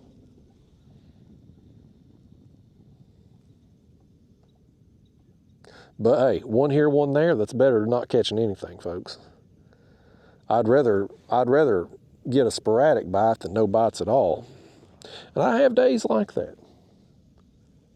Now, it's usually when I'm using bigger tackle. When I go ultralight fishing, I got my gulp minnows or worms, whatever, I don't think I ever get skunked doing that. I'm sure there's probably been a time, but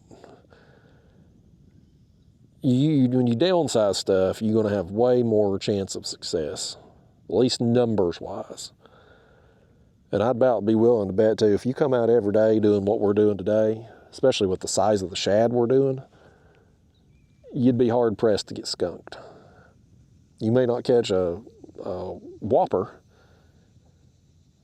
but you're going to catch something. We're about to catch something on this right rod right here. Maybe not. I wonder if he got her bait. He was tugging on it ever so slightly. I'm going to reel it up and find out. I know we ain't going to catch nothing on a bare hook, so I want to at least take a peek. That's probably why, yeah, that's why he quit pulling on it. He got it.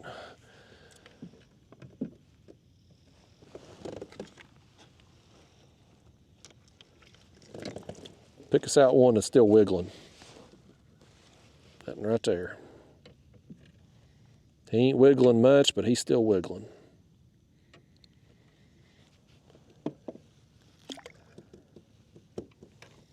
Part of the reason, too, why these shad ain't done as good today, I'm guessing, it's probably because of the water temperature.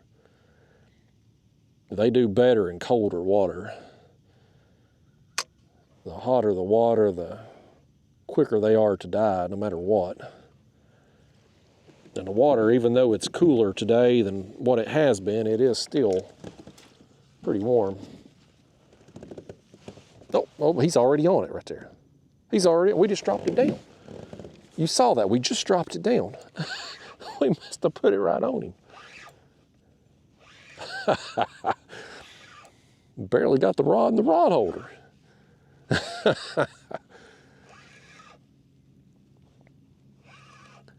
gonna spin us around. Us pulling on him, him pulling on us, gonna get us spun here. He's gonna be a little one though.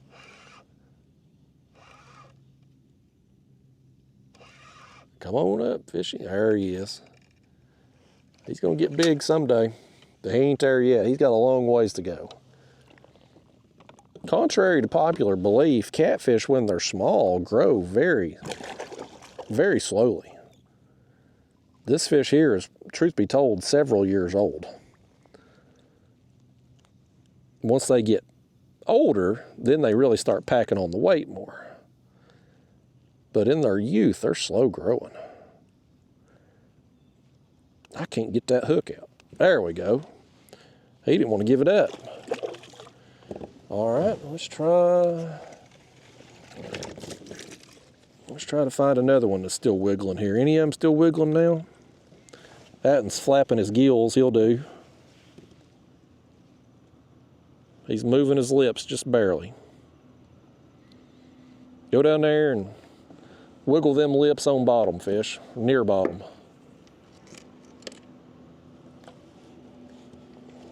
I got this thing all. Board, this net's all wrapped around. Y'all done it now. Look what you've done. You got your net around the line right there. I can't take you nowhere.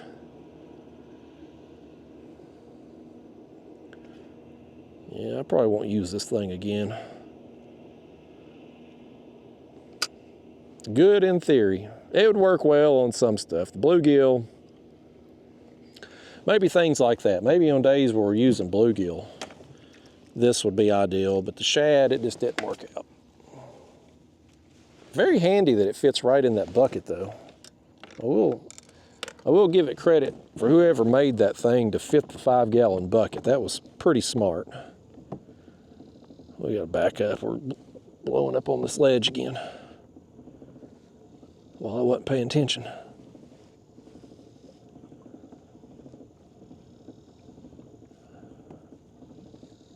All right, there we go.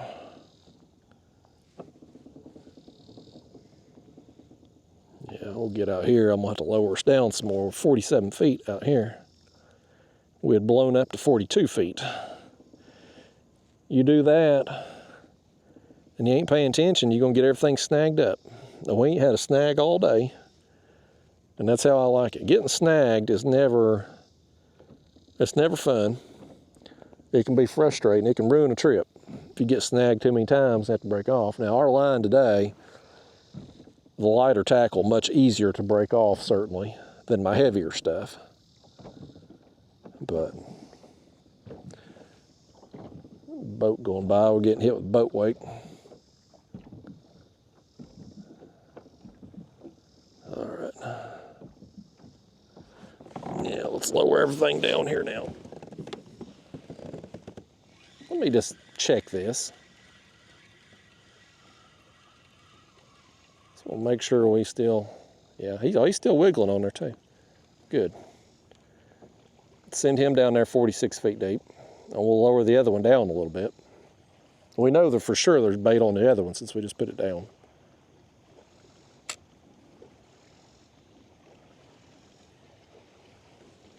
All right.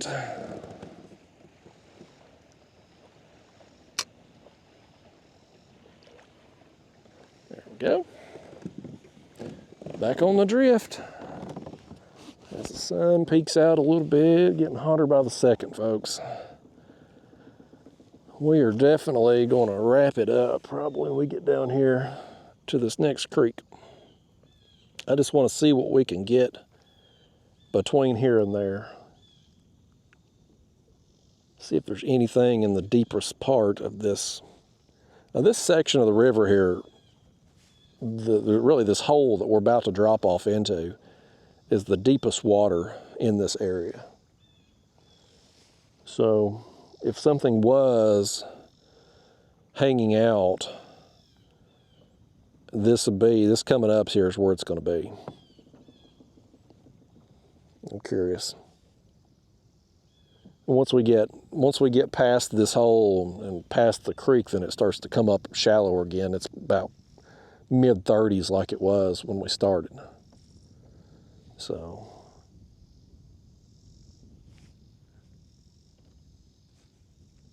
something like this, though, like you could take you a stretch of the river, go for a drift, catch you some fish. Next time you come out, start where you left off, drift down, and keep doing that. You can cover the whole damn river as long as you got access to be able to, to reach certain spots. That's one of the things of like my area.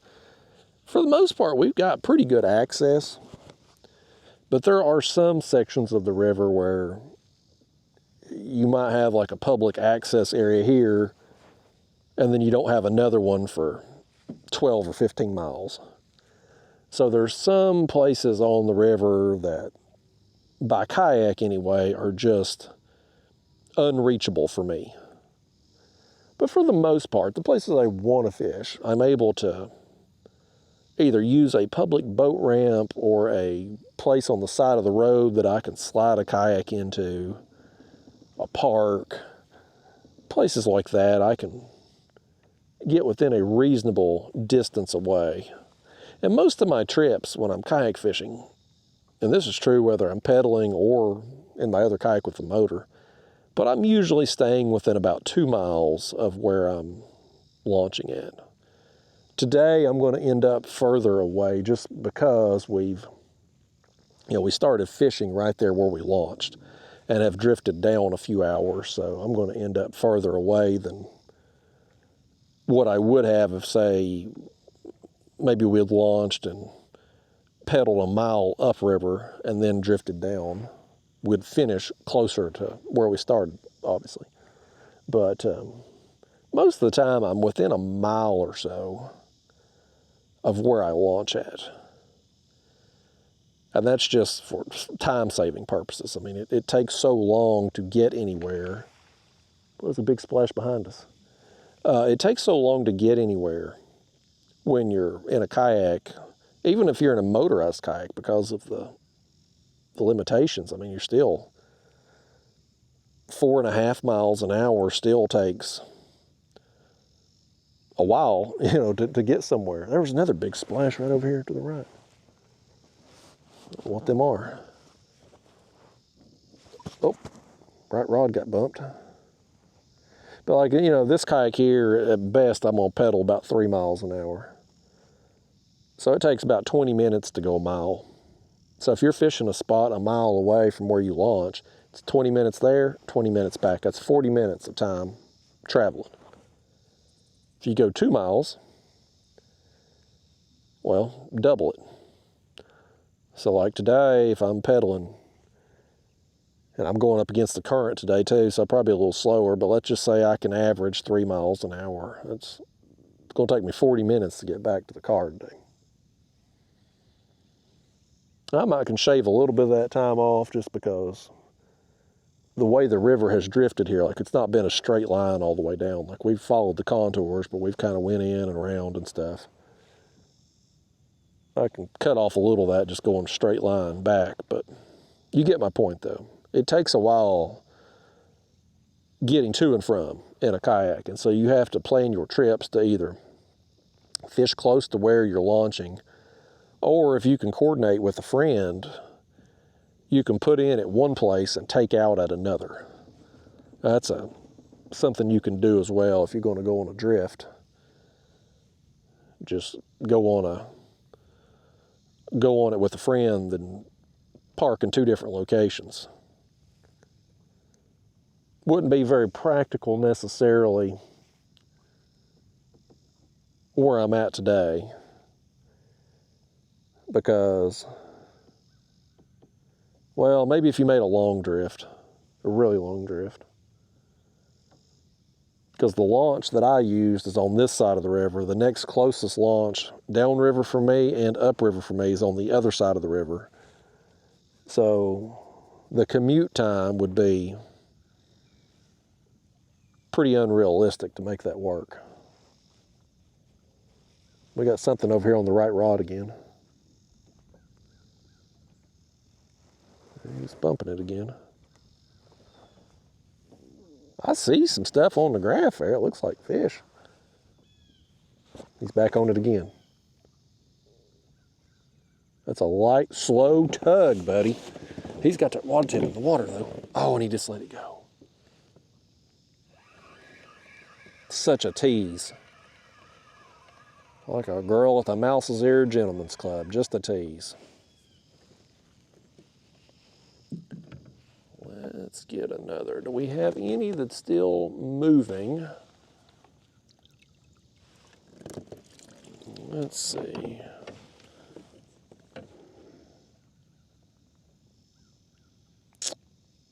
I don't see any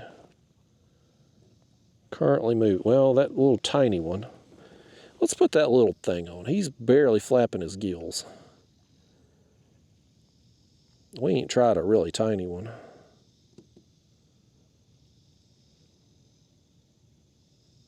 He was. I swear I didn't imagine that. He was flapping his gills a little bit.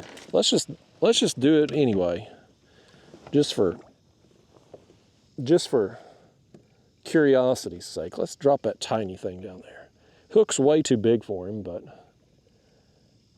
one thing about catfish, they're not hook shy.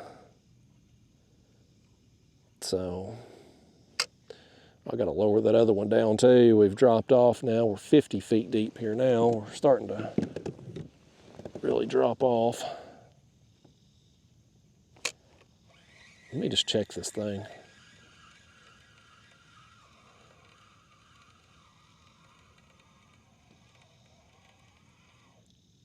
Okay, yeah, he's still on there. He's actually still wiggling too. He ain't looking good, but he's wiggling. This will be our last. This one on the left rod's our last live one here. But no further down than we're going. I ain't worried about it at this point. We got enough to make it. Let me just back us off here again.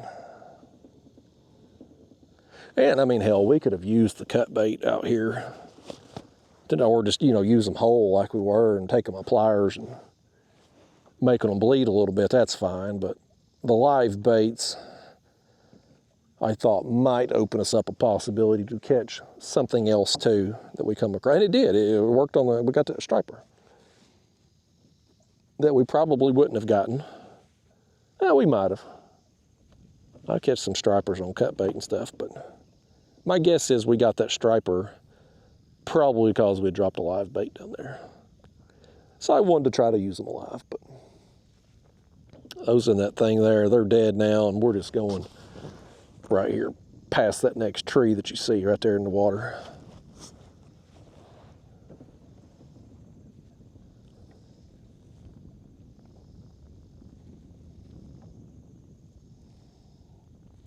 Wind's pushing us just a little bit faster than the current. Thankfully, it's held off today. I mean, on one hand, the wind feels good, but I'd rather it slow us down against the current than to push us faster than the current. At least then your scent gets in front of you if you're being slowed down. We're getting pushed ahead of our scent right now. Not that these small shad are putting off much scent anyway, but just in general. Let's drop these things down a little bit.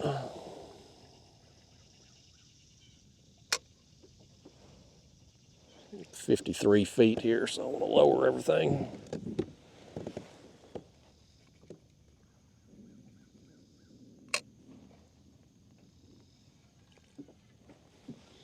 All right.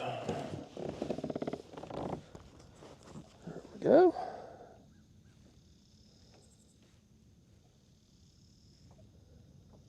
Yeah, moving about 0.7. Another big splash, man. This must be paddlefish. Sometimes this time of year you see paddlefish. If you just look and be the right direction when they come up, you'll see them come all the way out of the water. You'll see their big bill and stuff. But I mean, they're big fish. Them some big splashes up there. The sun's gonna pop out now. Look at all that right there. They were 54 feet. Look at all that. There's some kind of fish down there. I gotta get my sunglasses. Hold on a minute, y'all. The sun's gonna pop out. I'm gonna go blind. Yeah. They're 55 feet, man. There's some fish. I don't know what they are or if they're interested in what we're throwing down, but we'll find out here in a second.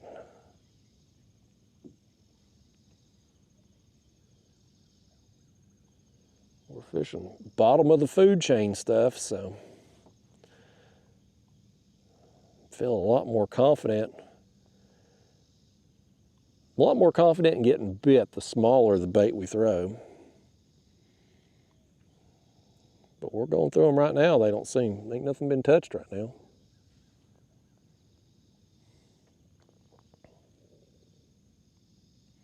I've wondered too, like, you take this bluff wall here, you see how the water, them cracks in the rocks and whatnot. I bet you there's some of these bluff walls that probably have some openings that go back. Because there's a lot of caves in East Tennessee. I bet you there's some openings up under here that go way back. Places that fish get in there, you'd never have a chance of getting them. Them's probably good spawning areas too, up in them crevices and whatnot. Catfish like to get in them type places to lay their eggs. I bet you some of these bluff walls with the big openings like that, Well, it's, you know, under the water anyway. I'd about be willing to bet you money that catfish have spawned up in some of them places.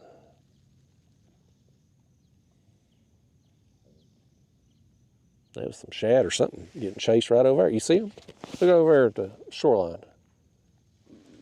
I don't know. I can't zoom on the camera, so he's gone now. Oh, there's a heron right there too. You see that bird right there on the bank? He knows there's bait over there. I tell you folks, keep your eyes open for nature will tell you where some bait is at. That bird ain't sitting there for no good reason. He knows what's up. And some other fish obviously knew too because he was chasing something over there. Them old herons, they're pretty smart. They must have real good eyesight too. Because they just sit there on the bank, just still as can be, watching them fish, and then they'll just go whoosh, reach down there and grab them. I'm still seeing stuff on the graph right there, man. 56 feet. Nothing taking it though.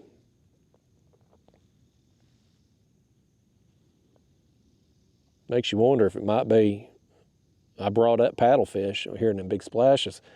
Sometimes I wonder when you see big marks like that if it ain't paddlefish, because you know they're plankton eaters, they're filter feeders. They're not going to be injured. Although in my life I've accidentally caught two, not because they bit the hook, but just snagging them accidentally. But sometimes I wonder when I see big marks like that in an area where I've seen paddlefish jumping previously, if that ain't what that is.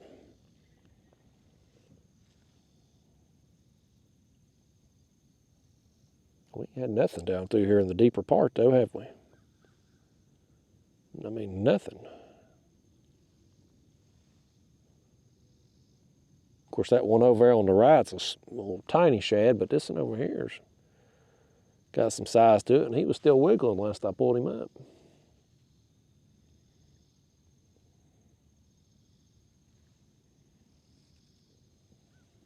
Either way, man, we've caught a bunch down through here. Bunch of fish that we wouldn't have otherwise caught. Had a nice, enjoyable. We've caught more fish than that heron over there today, and he's a professional. We've outfished the professional fishermen today. Here comes another boat. Getting that time of day now, we're gonna start seeing more of them. That tells me it's about time to leave, and it is. Time is it anyway? 10:55. Yeah, the cloud covers helped me fish a little longer today. Normally I'm off the water by now. We're getting that point in the year though. We're losing daylight every day now. So it's getting daylight later in the morning, and it's getting dark earlier in the evening. This guy's going to cut between me and the bluff wall.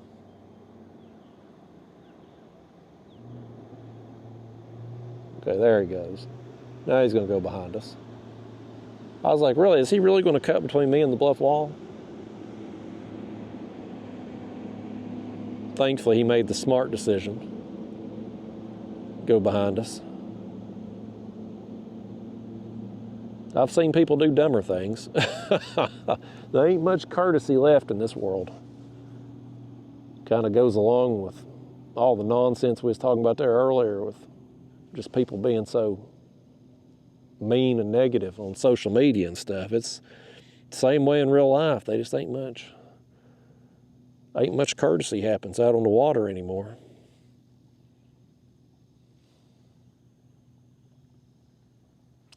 I can't believe we've seen all them fish right there, and ain't none of them been willing to play.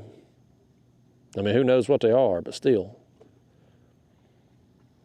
Surely there'd have been one catfish down through here. This deep hole. Maybe whatever them are, Maybe whatever they are have run out the other fish. Who knows?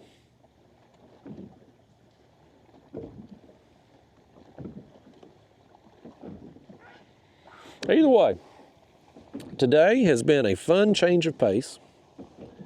It's something I think about doing often, and I just don't, because, like I said, I'm always fearful of losing that monster fish on the lighter tackle, but I definitely need to do this more often. It's a nice change of pace. It's fun. It allows you to better enjoy. Okay. Well, something pumped it. Well, that was all we got though, was kapump. But today, okay, now he's back on it.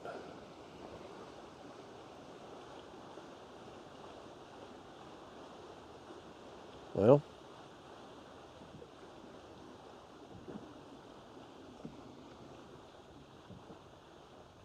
he thought about it twice, didn't he? I wonder if he didn't. Here we go again, me wondering if we got bait on there.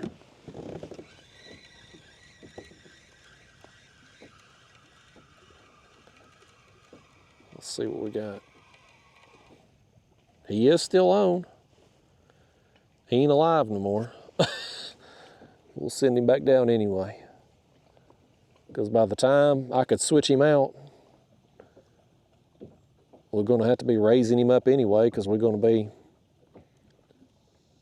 be coming into shallow, not shallow, but shallower water. Okay. But yeah, I've enjoyed today. This has been nice. I need to do this more often. It's a matter of time. Like, we didn't get the monster today. We got that one fun sizer. Which, I mean, hell, from just a content perspective, I mean, I don't know how many people's going to watch this. I don't know what kind of interest there would be in this kind of video. There's probably none of you still watching to this point. But today was the day. Had I just come out here and fished normal, I would have caught probably that one fun sizer. Maybe of all the dinks we've got, maybe one or two of them finds a way to get hooked on our bigger tackle. And so it's probably a day where I just scrapped the video. I would have just scrapped it because there wouldn't have been enough quality. If you only catch one fish, I mean, what can you really do with that? Especially if it was a unedited video like this. But doing things how we've done it today, I've been able to catch plenty enough fish. We've had consistent enough action down through here that it's been worthwhile, at least for me. I don't know about you all, but so I've enjoyed it. We'll be doing some more of this. And eventually we will hook into a monster on this light tackle, and I may get my heart broke, but that'll be okay. We'll have us a good time with it. I probably need to start carrying a net. And I got to do something with these hooks in the floor of this kayak here. I got to do something with them. Them things, they just we kept getting our net hung on them things right there earlier. Those got to go. But I hate to cut them off if I end up deciding to sell this kayak. Right now I got 4 kayaks. I need to be down to about 2. Can't use but one at a time. I got to keep my one with the motor for the tournaments. I need it. I love my Hobie Lynx. I need it for my saltwater trips. But either this one or my Old Town Big Water, one of those two really needs to go. They both kind of serve the same purpose. So I don't need both of them. I like the Old Town Big Water better. It's better built. I like the pedal drive better. I like being on the water with it, but everything's better with it. But I like this one for the size and the weight. It's 40 pounds lighter than the Old Town.